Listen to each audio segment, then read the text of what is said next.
ಎಲ್ಲ ಸ್ಪರ್ಧಾ ಮಿತ್ರರಿಗೂ ಮತ್ತು ಸ್ಪರ್ಧಾರ್ಥಿಗಳಿಗೆ ನಮಸ್ಕಾರಗಳು. ನಿಮಗೀಗಾಗಲೇ ಗೊತ್ತಿದೆ, ಚಾಣಕ್ಯ ಕರಿಯರ್ ಅಕಾಡೆಮಿ ಧಾರವಾಡ ಸಂಸ್ಥೆಯಿಂದ ಪ್ರತಿದಿನ ಯೂಟ್ಯೂಬಿನಲ್ಲಿ ನಮ್ಮದೇ ಆದಂಥ ವಿಶೇಷವಾಗಿರುವಂಥ ಕ್ಲಾಸ್ಗಳನ್ನು ನೀಡಲಾಗುತ್ತಿದೆ. ಹಾಗಾದರೆ ಇವತ್ತು ಒಂದು ವಿಶೇಷವಾಗಿ ನಿಮಗೆ ಮಾಹಿತಿಯನ್ನು ಹಂಚಿಕೊಳ್ಳೋಕ್ಕೆ ನಾವು ಪ್ರಯತ್ನಿಸುತ್ತೇವೆ. ನಿಮಗೆ ಪ್ರತಿಯೊಬ್ಬ ಸ್ಪರ್ಧಾಳುಗಳು KS ಎಕ್ಸಾಮನ್ನು ಬರೀತಿದ್ದೀರಿ, FDA, SDA, police, PSI ಯಾವುದೇ ಸ್ಪರ್ಧಾತ್ಮಕ ಪರೀಕ್ಷೆಯನ್ನು ಬರೆಯಿರಿ. ಆ ಸ್ಪರ್ಧಾತ್ಮಕ ಪರೀಕ್ಷೆಯಲ್ಲಿ ಯಾವ ರೂಪದಲ್ಲಿ ಪ್ರಶ್ನೆಗಳನ್ನು ಕೇಳಿದ್ದಾರೆ, ಆ ಪ್ರಶ್ನೆಗಳನ್ನು ಯಾವ ರೂಪದಲ್ಲಿ ಉತ್ತರಗಳನ್ನು ನೀಡಬೇಕು. ಹಾಗಾದರೆ 4 ಆಪ್ಷನ್ಸ್ ಇದ್ದರೆ ಅದರಲ್ಲಿ ಯಾವುದನ್ನು ನಾವು ಚಾಯ್ಸ್ ಮಾಡಿಕೊಂಡು ಉತ್ತರಿಸಬೇಕು ಎಂಬುದರೊಳಗೆ ತಾರ್ಕಿಕವಾಗಿ, ಅವಲೋಕನಬದ್ಧವಾಗಿ, ವಿಶ್ಲೇಷಣೆ ಮೂಲಕ ಪ್ರತಿಯೊಬ್ಬರಿಗೂ ಸಹಿತ ಮಾಹಿತಿಯನ್ನು ಹಂಚಿಕೊಳ್ಳುತ್ತಿದ್ದೇನೆ. ಇವತ್ತು ನಾನು ಫಸ್ಟು KS ಒಳಗೆ ಕೇಳಿದಂಥ 2010ರಿಂದ ಈಗ ನಡೆದಂಥ 2017ರವರೆಗೆ ಒಂದು KS ಪ್ರಿಲಿಮ್ಸ್ ಎಕ್ಸಾಮ್ನಲ್ಲಿ ಕೇಳಿದಂಥ ಇತಿಹಾಸ ಪ್ರಶ್ನೆ ಪತ್ರಿಕೆ ಬಗ್ಗೆ ಅವಲೋಕನವನ್ನು ಮಾಡುತ್ತೇನೆ.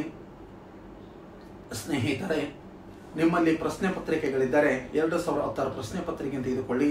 ಹಿಂದೆ 98ರಿಂದ KS ಎಕ್ಸಾಮ್ ನಡ್ಕೊಂತ ಬಂದು, ಆದರೆ ನಾನು ಬಿಡಿಸ್ತಿರುವುದು 2010ರಿಂದ. ಏಕೆಂದರೆ 2010ರಲ್ಲಿ ಅನೇಕವಾದಂಥ ಪ್ರಶ್ನೆಗಳು ಅತಿ ಒಂದು ಲೆಂತಿಯಾಗಿ ಮತ್ತು ಕ್ಲಿಷ್ಟಕರವಾದ ಪ್ರಶ್ನೆಗಳಿವೆ. ಆದರೆ 98ರಿಂದ 2010ಕ್ಕಿಂತ ಮುಂಚಿತವಾಗಿ ಅತಿ ಸುಲಭವಾಗಿರುವಂಥ ಪ್ರಶ್ನೆಗಳಿವೆ.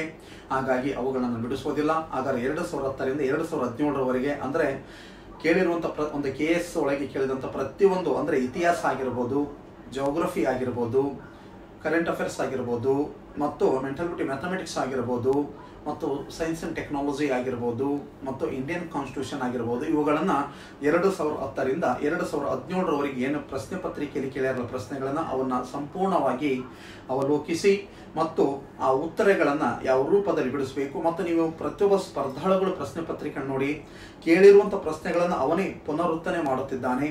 ಹಾಗಾಗಿ ಈ ರೀತಿಯಾಗಿ ಮತ್ತೆ ಪ್ರಶ್ನೆಗಳು ಮುಂದೆ ಯಾವುದೇ ಎಕ್ಸಾಮ್ನಲ್ಲಿ ಕೇಳಬಹುದು. ಹಾಗಾಗಿ ಈ ಒಂದು ಯೂಟ್ಯೂಬನ್ನು ಸರಿಯಾಗಿ ಯಾರು ಯೂಸ್ ಮಾಡಿಕೊಳ್ತೀರಲ್ಲ ಅವರಿಗೆ ಖಂಡಿತವಾಗಿ ನೀವು ಅಂದುಕೊಂಡಿರುವಂಥ ಜಾಬ್ ಖಂಡಿತವಾಗಿ ಸಿಗುತ್ತಾ, ಆದರೆ ಮಿಸ್ ಮಾಡಿಕೋಬೇಡಿ.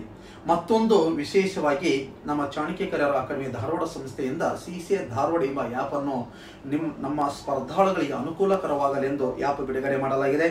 ಇದು ಪ್ರತಿದಿನ ಮಾದರಿ ಪರೀಕ್ಷೆ ನಡೆಸಲಾಗುತ್ತಾ. ಆ ಪ್ರತಿದಿನ ಮಾದರಿ ಪರೀಕ್ಷೆಗಳ ಒಂದು ಬಿಡಿಸಿ ನಿಮ್ಮನ್ನು ನೀವು ಪರೀಕ್ಷಿಸಿಕೊಳ್ಳಿ. ನೀವು ಯಾವ ವಿಷಯದಲ್ಲಿ ಒಂದು ಸೋಲು ಅನುಭವಿಸುತ್ತಿದ್ದೀರಿ, ಯಾವ ವಿಷಯದ ಮೇಲೆ ಹಿಡಿತವನ್ನು ಹೊಂದಿಲ್ಲ, ಅದರ ಬಗ್ಗೆ ಹೆಚ್ಚಿನ ಗಮನ ಹರಿಸಿ ಅದನ್ನು ಓದಲು ಅವಕಾಶವಾಗಲೆಂದು ಪ್ರತಿಯೊಬ್ಬ ಸ್ಪರ್ಧಾಳುಗಳು ಒಂದು ಯಶಸ್ವಿ ಹಾದಿಯಲ್ಲಿ ನಡೆಯಲಿ ಎಂಬ ಕಾರಣಕ್ಕೋಸ್ಕರ ನಮ್ಮ CCA ಧಾರವಾಡ ಆ್ಯಪನ್ನು ಒಂದು ಹೊರಗಡೆ ತೆರೆಯಲಾಗಿದೆ. ಹಾಗಾಗಿ ಅದನ್ನು ಎಲ್ಲರೂ ಸಹಿತ ಉಪಯೋಗಿಸಿಕೊಳ್ಳಿ ಅಂತ ಹೇಳುತ್ತಾ ಇವತ್ತು ನಾನು 2010ರ KS ಪರೀಕ್ಷೆಯಲ್ಲಿ ಕೇಳಿದಂಥ ಒಂದು ಪ್ರಶ್ನೆಯನ್ನು ಅವಲೋಕಿಸೋಣ. 2010ರಲ್ಲಿ KSನಲ್ಲಿ ಇತಿಹಾಸ ಪ್ರಶ್ನೆ ಪತ್ರಿಕೆಯನ್ನು ಫಸ್ಟ್ ವಿಶ್ಲೇಷಣೆ ಮಾಡೋಣ.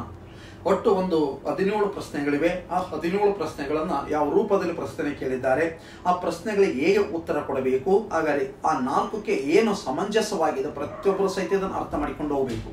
ಓಕೆ ಸ್ನೇಹಿತರೆ, ಹಾಗಾದರೆ ಹೆಚ್ಚು ನಾನು ನಿಮ್ಮ ಜೊತೆ ಮಾತನಾಡಕ್ಕೆ ಹೋಗೋದಿಲ್ಲ. ಹಾಗಾದರೆ ಅತಿ ಹೆಚ್ಚಾಗಿ ನಿಮಗೆ ವಿಷಯದ ಬಗ್ಗೆ ಮಾತನಾಡ್ತೀನಿ. ಸುಮ್ಮನೆ ನೀವು ಅತಿ ಹೆಚ್ಚು ಒಂದು ಸ್ಪರ್ಧಾಳುಗಳು ಯೂಟ್ಯೂಬ್ ನೋಡುವುದರಿಂದ ಅದು ಹಿಂಗೆ ಇದೆ ಅಂತ ನನ್ನ ಬಗ್ಗೆ ನಾನು ಹೇಳ್ಕೊಂತ ಹೋದರೆ ನಿಮಗೆ ಒಂದೇನಪ್ಪ ಅಂದ್ರೆ ಅದು ಸರಿ ಅನಿಸೋದಿಲ್ಲ. ಹಾಗಾಗಿ ಇವತ್ತು ನಾನು ಅತಿ ಹೆಚ್ಚು ಮಾತನಾಡುವುದಕ್ಕಿಂತ ಮುಂಚಿತವಾಗಿ 2010 KS ಇತಿಹಾಸ ಪ್ರಶ್ನೆ ಪತ್ರಿಕೆಯಲ್ಲಿ ಕೇಳಿದಂಥ ಪ್ರಶ್ನೆಗಳು, ಅಂದರೆ 2010ರಲ್ಲಿ ಯಾರ್ದಾಗಾದರೂ ಪ್ರಶ್ನೆ ಪತ್ರಿಕೆ ಇದ್ದರೆ ಓಪನ್ ಮಾಡಿಕೊಳ್ಳಿ.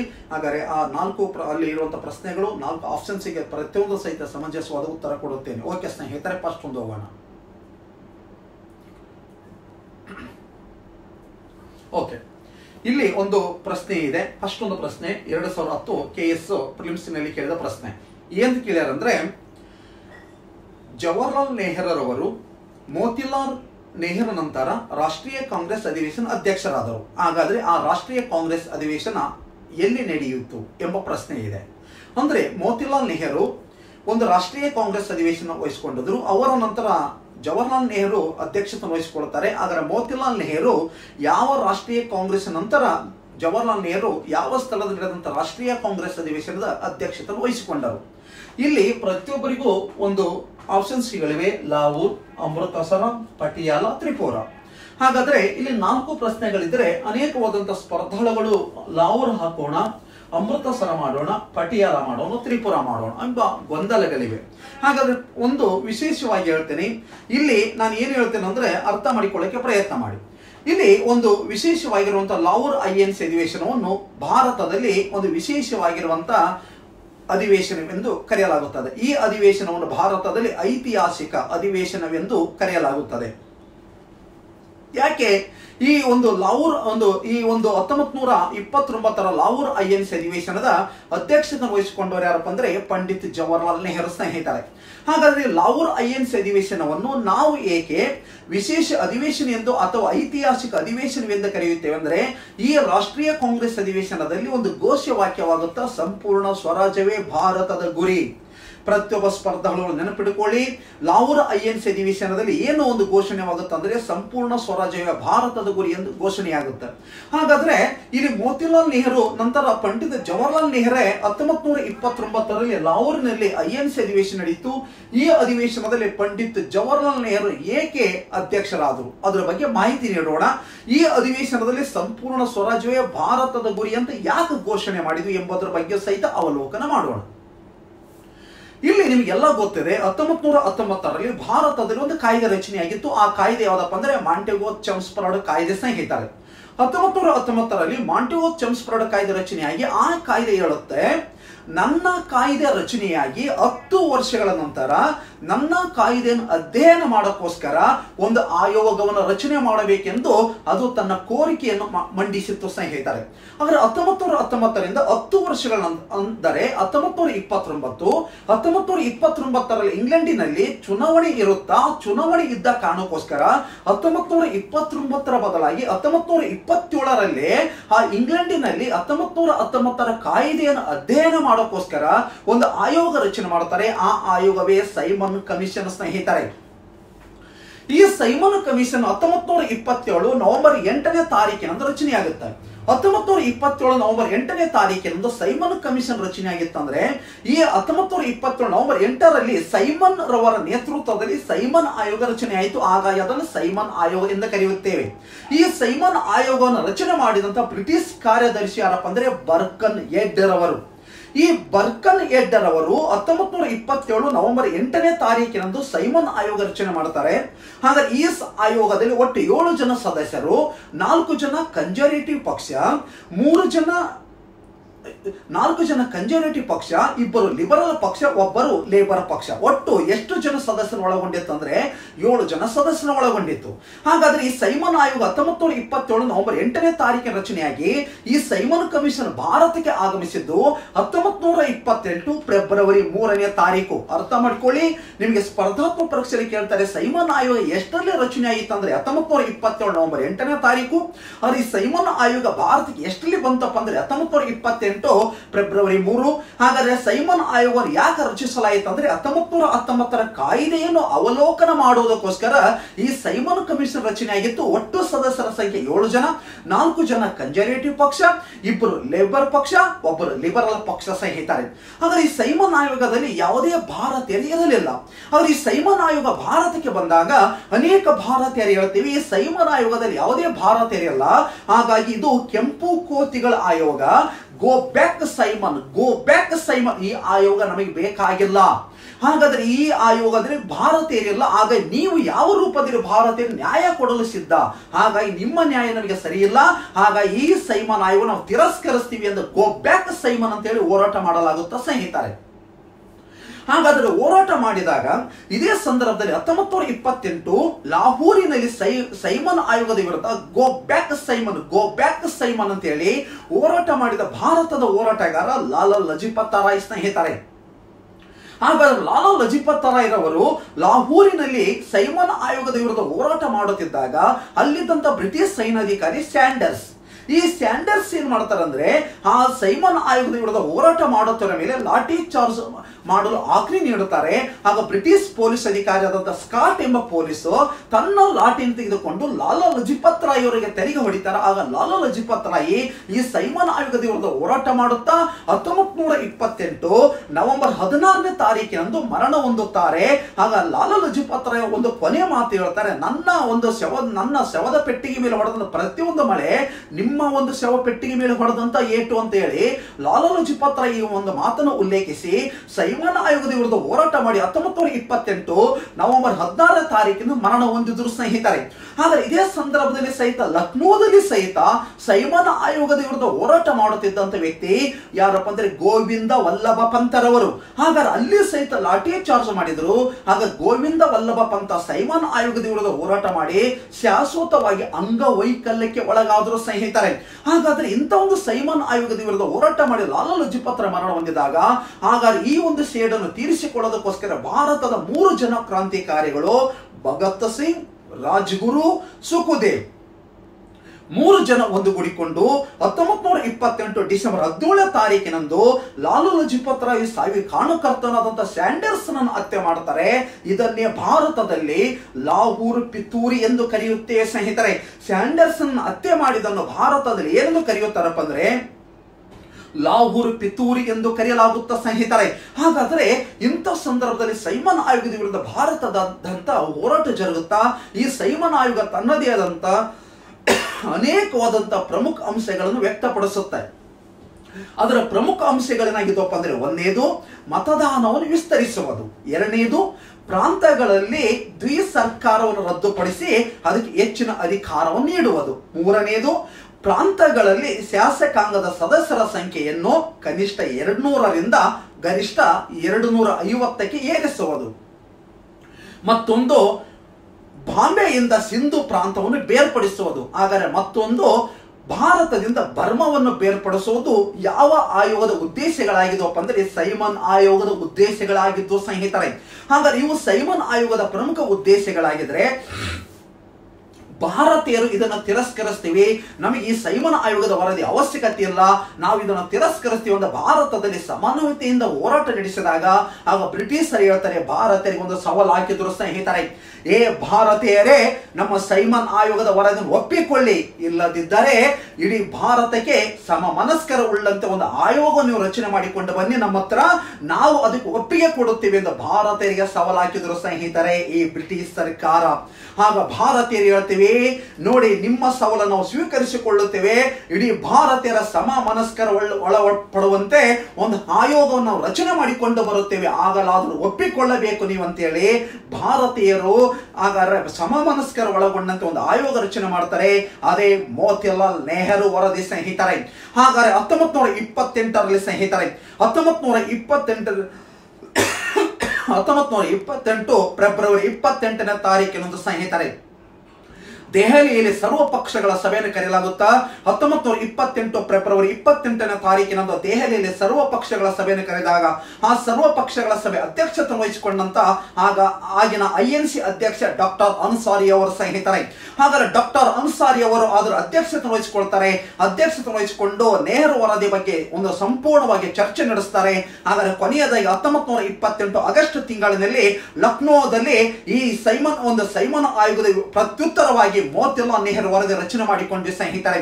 ಹಾಗಾದ್ರೆ ಈ ಮೋತಿಲಾಲ್ ನೆಹರು ವರದಿಯಲ್ಲಿ ಪ್ರಮುಖವಾದ ಅಂಶಗಳೇನಿದ್ವಪ್ಪ ಅಂದ್ರೆ ಒಂದು ತಮ್ಮದೇ ಆದ ಧರ್ಮವನ್ನು ಪ್ರತಿಯೊಬ್ಬರು ಸಹಿತ ರಚನೆ ಮಾಡಿಕೊಳ್ಳುವ ಅವಕಾಶ ಕೊಡುವುದು ಮತ್ತು ಬಂಗಾಳ ಮತ್ತು ಪಂಜಾಬಿನಲ್ಲಿ ಮುಸ್ಲಿಮರಿಗೆ ಮೀಸಲಾತಿ ಕೊಡಲಾಗುವುದಿಲ್ಲ.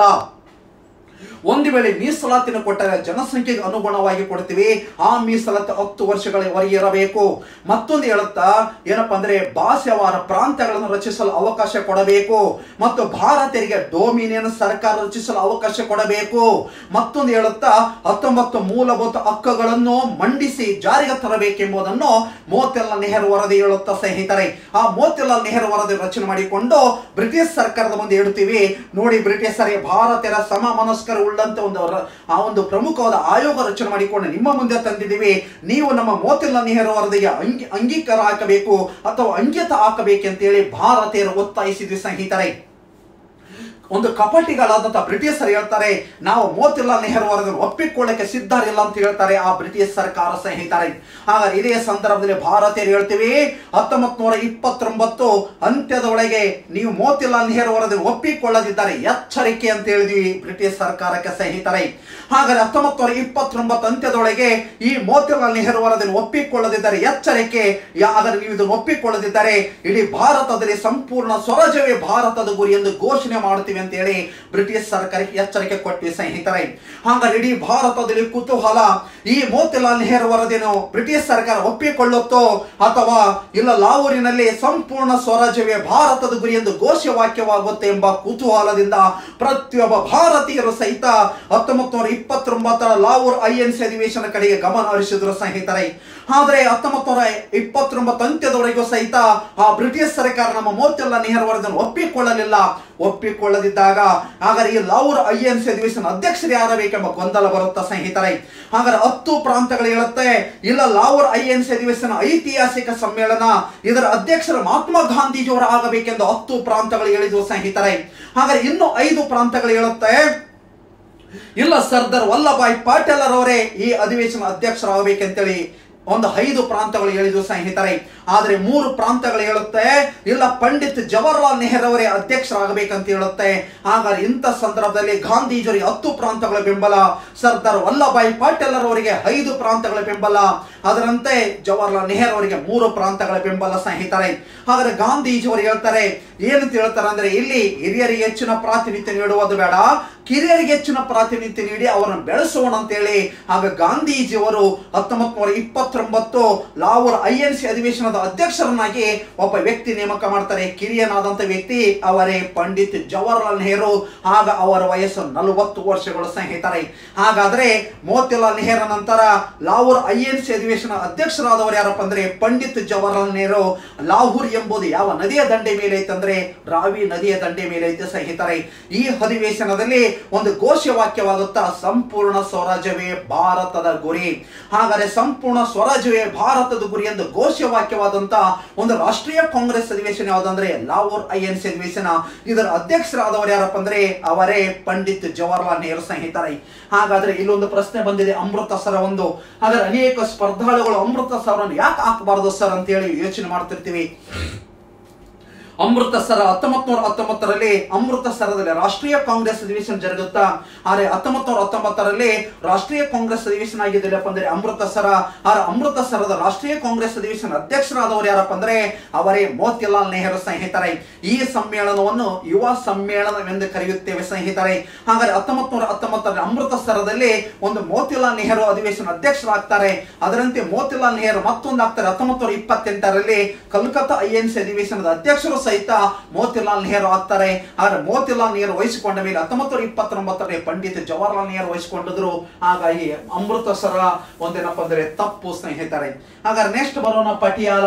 ಯಾವುದೇ ರಾಷ್ಟ್ರೀಯ ಕಾಂಗ್ರೆಸ್ ಅಧಿವೇಶನ ಪಟಿಯಾಲದಲ್ಲಿ ನಡೆದಿಲ್ಲ. ಇದನ್ನ ಸ್ಪರ್ಧಾಳುಗಳು ಸಂಪೂರ್ಣವಾಗಿ ಅರ್ಥ ಮಾಡಿಕೊಳ್ಳಿ. ಮತ್ತೊಂದು ಪ್ರಶ್ನೆ ಮಾಡ್ತಾರೆ, ಈ ಕೆಳಗಿನ ಯಾವ ಸ್ಥಳದಲ್ಲಿ ರಾಷ್ಟ್ರೀಯ ಕಾಂಗ್ರೆಸ್ ಅಧಿವೇಶನ ಜರುಗಿಲ್ಲ ಅಂತ ಕೇಳಿದ್ರೆ ಪಟಿಯಾಲದಲ್ಲಿ ಜರುಗಿಲ್ಲ. ಯಾವುದೇ ರೀತಿಯಲ್ಲಿ ಪಟಿಯಾಲದಲ್ಲಿ ರಾಷ್ಟ್ರೀಯ ಕಾಂಗ್ರೆಸ್ ಅಧಿವೇಶನ ಜರುಗಿಲ್ಲ ಸ್ನೇಹಿತರೆ. ಹಾಗಾದ್ರೆ ನೆಕ್ಸ್ಟ್ ಬರೋಣ ತ್ರಿಪುರ. ಸರ್ ತ್ರಿಪುರ ಮಾಡುವುದಲ್ಲ, ತ್ರಿಪುರ ಮಾಡಬಹುದು. ಆದರೆ ತ್ರಿಪುರದಲ್ಲಿ 1939ರಲ್ಲಿ ಆ ತ್ರಿಪುರ INC ಅಧಿವೇಶನದ ಅಧ್ಯಕ್ಷರಾದವರು ಯಾರಪ್ಪ ಅಂದ್ರೆ ಸುಭಾಷ್ ಚಂದ್ರ ಬೋಸ್ ಸ್ನೇಹಿತರೆ. ಒಂದು 1939ರಲ್ಲಿ ತ್ರಿಪುರ INC ಅಧಿವೇಶನ ಅಧ್ಯಕ್ಷರಾದವರು ಸುಭಾಷ್ ಚಂದ್ರ ಬೋಸ್. ಅಲ್ಲಿ ಒಂದು ಚುನಾವಣೆ ಜರುಗುತ್ತಾ. ಒಂದು 1939ರಲ್ಲಿ ಒಂದು ಏನಪ್ಪ ಅಂದ್ರೆ ಸುಭಾಷ್ ಚಂದ್ರ ಬೋಸ್ ಮತ್ತು ಗಾಂಧೀಜಿಯ ಬಲಗೈ ಬಂಟನಾದಂತ ಪಟ್ಟಾಭಿ ಸೀತಾರಾಮಯ್ಯ ಸ್ನೇಹಿತರೆ. ಆ ಪಟ್ಟಾಭಿ ಸೀತಾರಾಮಯ್ಯ ಮತ್ತು ಈ ಸುಭಾಷ್ ಚಂದ್ರ ಬೋಸ್ ನಡುವೆ ಒಂದು ತ್ರಿಪುರ INC ಅಧಿವೇಶನದ ಒಂದು ಚುನಾವಣೆ ಜರುಗುತ್ತಾ. ಆ ಚುನಾವಣೆ ಜರುಗಿದಾಗ ಹಾಗಾದ್ರೆ ಪಟ್ಟಾಭಿ ಸೀತಾರಾಮಯ್ಯಗೆ 1375 ಮತಗಳು ಬರುತ್ತಾ. ಸುಭಾಷ್ ಚಂದ್ರ ಬೋಸ್ನಿಗೆ 1580 ಮತಗಳು ಬಂದು. ಹಾಗಾದ್ರೆ ಸುಭಾಷ್ ಚಂದ್ರ ಬೋಸ್ನ ಅತಿ ಹೆಚ್ಚು ಬೆಂಬಲಿಸಿದ ರಾಜ್ಯ ಯಾವ್ದಪ್ಪ ಅಂದ್ರೆ ಕೇರಳ ಸ್ನೇಹಿತರೆ. ಅದರಂತೆ ಎರಡನೇ ರಾಜ್ಯ ಯಾವ್ದಪ್ಪ ಅಂದ್ರೆ ಹೆಮ್ಮೆ ಪಡುವಂತ ನಮ್ಮ ಕರ್ನಾಟಕ ರಾಜ್ಯ ಸ್ನೇಹಿತರೆ. ಅದರಂತೆ ತ್ರಿಪುರ INC ಅಧಿವೇಶನದಲ್ಲಿ ಸುಭಾಷ್ ಚಂದ್ರ ಬೋಸ್ ಗಾಂಧೀಜಿಯ ಬಲಗೈ ಬಂಟನಾದಂಥ ಪಟ್ಟಾಭಿ ಸೀತಾರಾಮಯ್ಯನನ್ನು ಸೋಲಿಸಿ ಒಂದು ವಿಜಯಶಾಲಿಯಾದ. ಆದರೆ ವಿಜಯಶಾಲಿಯಾದ ಮೇಲೆ ಗಾಂಧೀಜಿಯವರು ಸಿ ರಾಜಗೋಪಾಲಾಚಾರಿ ಅವರ ಮುಂದೆ ಹೇಳ್ತಾರೆ, ಸಿ ರಾಜಗೋಪಾಲಾಚಾರಿ ಅವರೇ, ಇದು ಪಟ್ಟಾಭಿ ಸೀತಾರಾಮಯ್ಯನ ಸೋಲಲ್ಲ, ನನ್ನ ಸೋಲು ಎಂದು ಗಾಂಧೀಜಿಯವರು ಒಪ್ಪಿಕೊಂಡಿದ್ದಾರೆ ಸ್ನೇಹಿತರೆ. ಆದರೆ ತ್ರಿಪುರ INC ಅಧಿವೇಶನದ ಅಧ್ಯಕ್ಷ ಯಾರಪ್ಪ ಅಂದ್ರೆ ಸುಭಾಷ್ ಚಂದ್ರ ಬೋಸು. ನಡೆದದ್ದು 1939. ಒಂದು ತಿಳ್ಕೊಳ್ಳಿ, ಅಮೃತಸರ್ 1919ರಲ್ಲಿ ಆಗುತ್ತಾ. ಅಧ್ಯಕ್ಷರು ಯಾರಪ್ಪ ಅಂದ್ರೆ ಮೋತಿಲಾಲ್ ನೆಹರು. ಆದರೆ ಪಟಿಯಾಲದಲ್ಲಿ ಯಾವುದೇ ರಾಷ್ಟ್ರೀಯ ಕಾಂಗ್ರೆಸ್ ಅಧಿವೇಶನ ಜರುಗಿಲ್ಲ.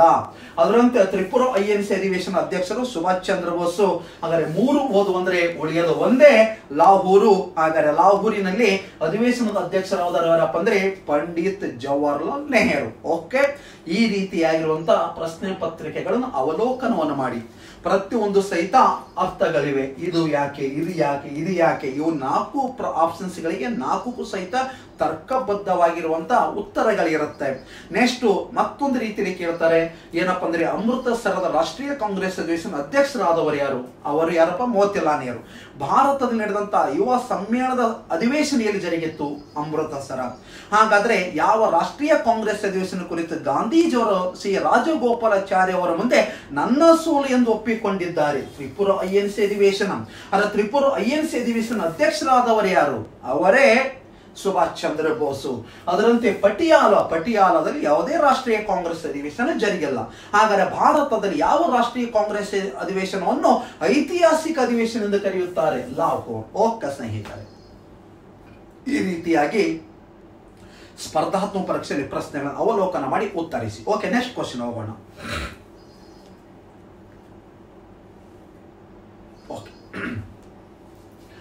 ಜವಾಹರ್ಲಾಲ್ ನೆಹರು ನ್ಯಾಯವಾದಿ ಕೋಟ್ ಅನ್ನು ಕೊನೆಯ ಬಾರಿಗೆ ಧರಿಸಿದ್ದು ಯಾವ ಸಂದರ್ಭದಲ್ಲಿ? ಬಹಳ ವಿಶೇಷವಾಗಿತ್ತು. ಎಲ್ಲರಿಗೂ ಈ ಪ್ರಶ್ನೆ ನೋಡಿದರೆ ಜವಾಹರ್ಲಾಲ್ ನೆಹರು ವಕೀಲರಾಗಿದ್ದರು. ಹೌದು, ವಕೀಲರಾಗಿ ಅತಿ ಹೆಚ್ಚು ರಾಜಕೀಯ ವ್ಯಕ್ತಿಗಳು ವಕೀಲ ವೃತ್ತಿಯನ್ನು ಪಡೆದುಕೊಂಡು ರಾಜಕೀಯಕ್ಕೆ ಪ್ರವೇಶಿಸುತ್ತಾರೆ. ಅದರಂತೆ ಪಂಡಿತ್ ಜವಾಹರ್ಲಾಲ್ ನೆಹರು ಸಹಿತ ವಕೀಲರಾಗಿದ್ದು. ಆಗ 4 ಆಪ್ಷನ್ಸ್: ಮಹಾತ್ಮ ಗಾಂಧೀಜಿಯವರ ವಿಚಾರಣೆ, ಎರಡನೇದು RIN ದಂಗೆಕೋರರ ವಿಚಾರಣೆ, ಮೂರನೇದು INA ಬಂದಿಗಳ ವಿಚಾರಣೆ, ನಾಲ್ಕನೇದು ಭಗತ್ ಸಿಂಗ್ ಪ್ರಕರಣದ ಬಗ್ಗೆ. ಓಕೆ, ಇಲ್ಲಿ ಅರ್ಥ ಮಾಡಿಕೊಳ್ಳೋಣ.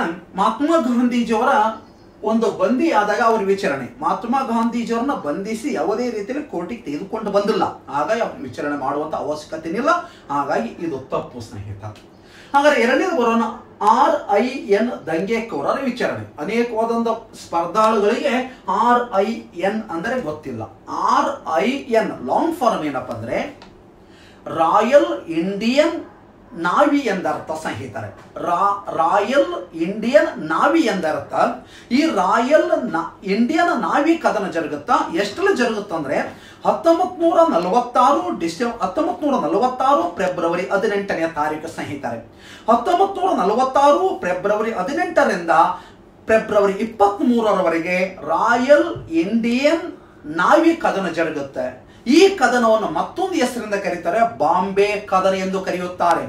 ಏನ್ ಸರ್ ಇದು ಅಂದ್ರೆ, ಇಲ್ಲಿ ರಾಯಲ್ ಇಂಡಿಯನ್ ನಾವಿ ಎಂದರೆ ಒಂದು ಕದನ ಏನಪ್ಪ ಅಂದ್ರೆ ಅಲ್ಲಿರುವಂತ ನಾವಿಕರು ತಮ್ಮ ಅನೇಕವಾದ ಬೇಡಿಕೆಗಳನ್ನು ವ್ಯಕ್ತಪಡಿಸ್ತಾರೆ. ಒಂದು, ನಮಗೆ ಸುಸಜ್ಜಿತವಾದಂತ ಊಟ ಕೊಡಿ, ಮತ್ತು ಕೆಲಸ ಮಾಡೋ ವಾತಾವರಣ ಸ್ವಚ್ಛತೆ ಇರಬೇಕು, ಅಂತ ಪ್ರದೇಶದಲ್ಲಿ ನಮಗೆ ಕೆಲಸ ಮಾಡೋ ಅವಕಾಶ ಮಾಡಿಕೊಡಿ, ಮತ್ತು ಹಿರಿಯ ಅಧಿಕಾರಿಗಳು ನಮಗೆ ಏಕವಚನದಲ್ಲಿ ಒಂದು ಬೈಯುತ್ತಾರೆ, ಅದನ್ನು ತಪ್ಪಿಸಿ, ಮತ್ತೊಂದು ನಮ್ಮ ವೇತನ ಶ್ರೇಣಿ ಹೆಚ್ಚಿಸಿ ಎಂಬುದರ ಬಗ್ಗೆ ಒಂದು ಹೋರಾಟ ಜರುಗುತ್ತಾ. ಅದೇ RIN ದಂಗೆಕೋರರ ವಿಚಾರಣೆ 1946 ಫೆಬ್ರವರಿ 18ರಿಂದ 23ನೇ ತಾರೀಕಿನವರೆಗೂ ಎಲ್ಲಿ ಜರುಗುತ್ತಾ? ಬಾಂಬೆಯಲ್ಲಿ.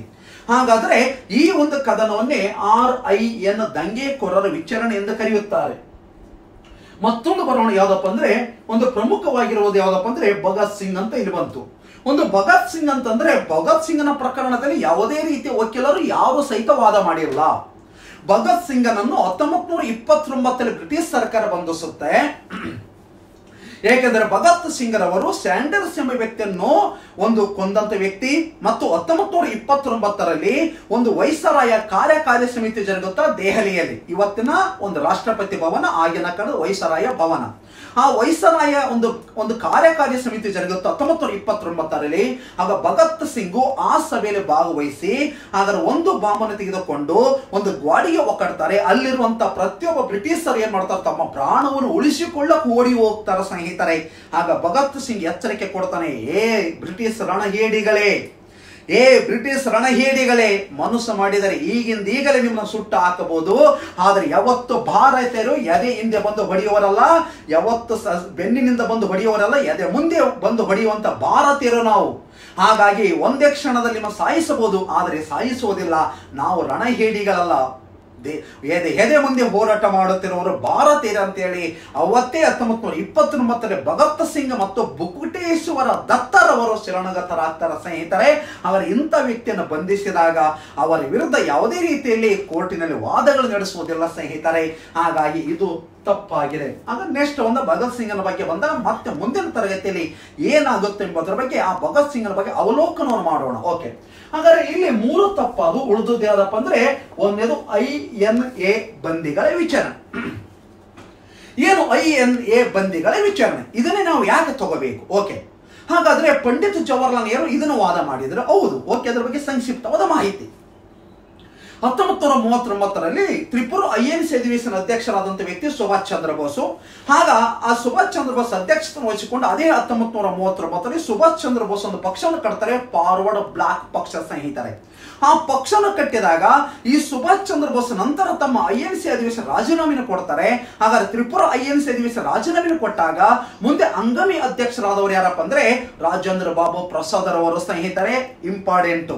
ಹಾಗಾದ್ರೆ ಒಂದು ಸುಭಾಷ್ ಚಂದ್ರ ಬೋಸ್ ರವರು ತ್ರಿಪುರ INC ಅಧಿವೇಶನಕ್ಕೆ ರಾಜೀನಾಮೆ ಕೊಟ್ಟಾಗ ಅದರ ಹಂಗಾಮಿ ಅಧ್ಯಕ್ಷರಾಗಿ ಮುಂದುವರೆದವರು ಯಾರಪ್ಪ ಅಂದರೆ ರಾಜೇಂದ್ರ ಬಾಬು ಪ್ರಸಾದ್.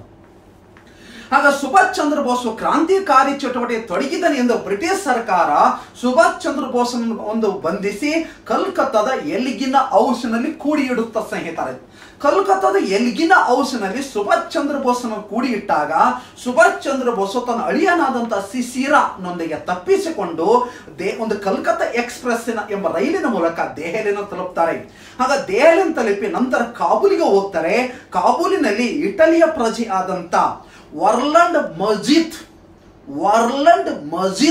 ಎಂಬ ವ್ಯಕ್ತಿಯ ಪಾಸ್ಪೋರ್ಟ್ ಅನ್ನು ಬಳಸಿಕೊಂಡು ನೆಕ್ಸ್ಟ್ ಇಲ್ಲಿ ಹೋಗ್ತಾರೆ ಅಂದ್ರೆ ಜರ್ಮನಿಗೆ ಹೋಗ್ತಾರೆ. ಆ ಜರ್ಮನಿಯಲ್ಲಿ ಹಿಟ್ಲರ್ನ ಭೇಟಿ ಆಗ್ತಾರೆ. ಹಿಟ್ಲರ್ನ ಭೇಟಿಯಾಗಿ ಅದೇ ಜರ್ಮನಿಯ ಬರ್ಲಿನ್ ದಲ್ಲಿ ರೇಡಿಯೋ ಸಂದೇಶ ಕೊಡ್ತಾರೆ, ಮುಕ್ತ ಭಾರತ. ಸುಭಾಷ್ ಚಂದ್ರ ಬೋಸ್ ರವರು ಯಾವ ಸ್ಥಳದಿಂದ ಮುಕ್ತ ಭಾರತ ಎಂದು ಘೋಷಿಸ್ತಾರಂದ್ರೆ ಬರ್ಲಿನ್ನ ಒಂದು ರೇಡಿಯೋ ಸಂದೇಶದ ಮೂಲಕ ಮುಕ್ತ ಭಾರತ ಎಂದು ಘೋಷಿಸುತ್ತಾರೆ ಸ್ನೇಹಿತರೆ.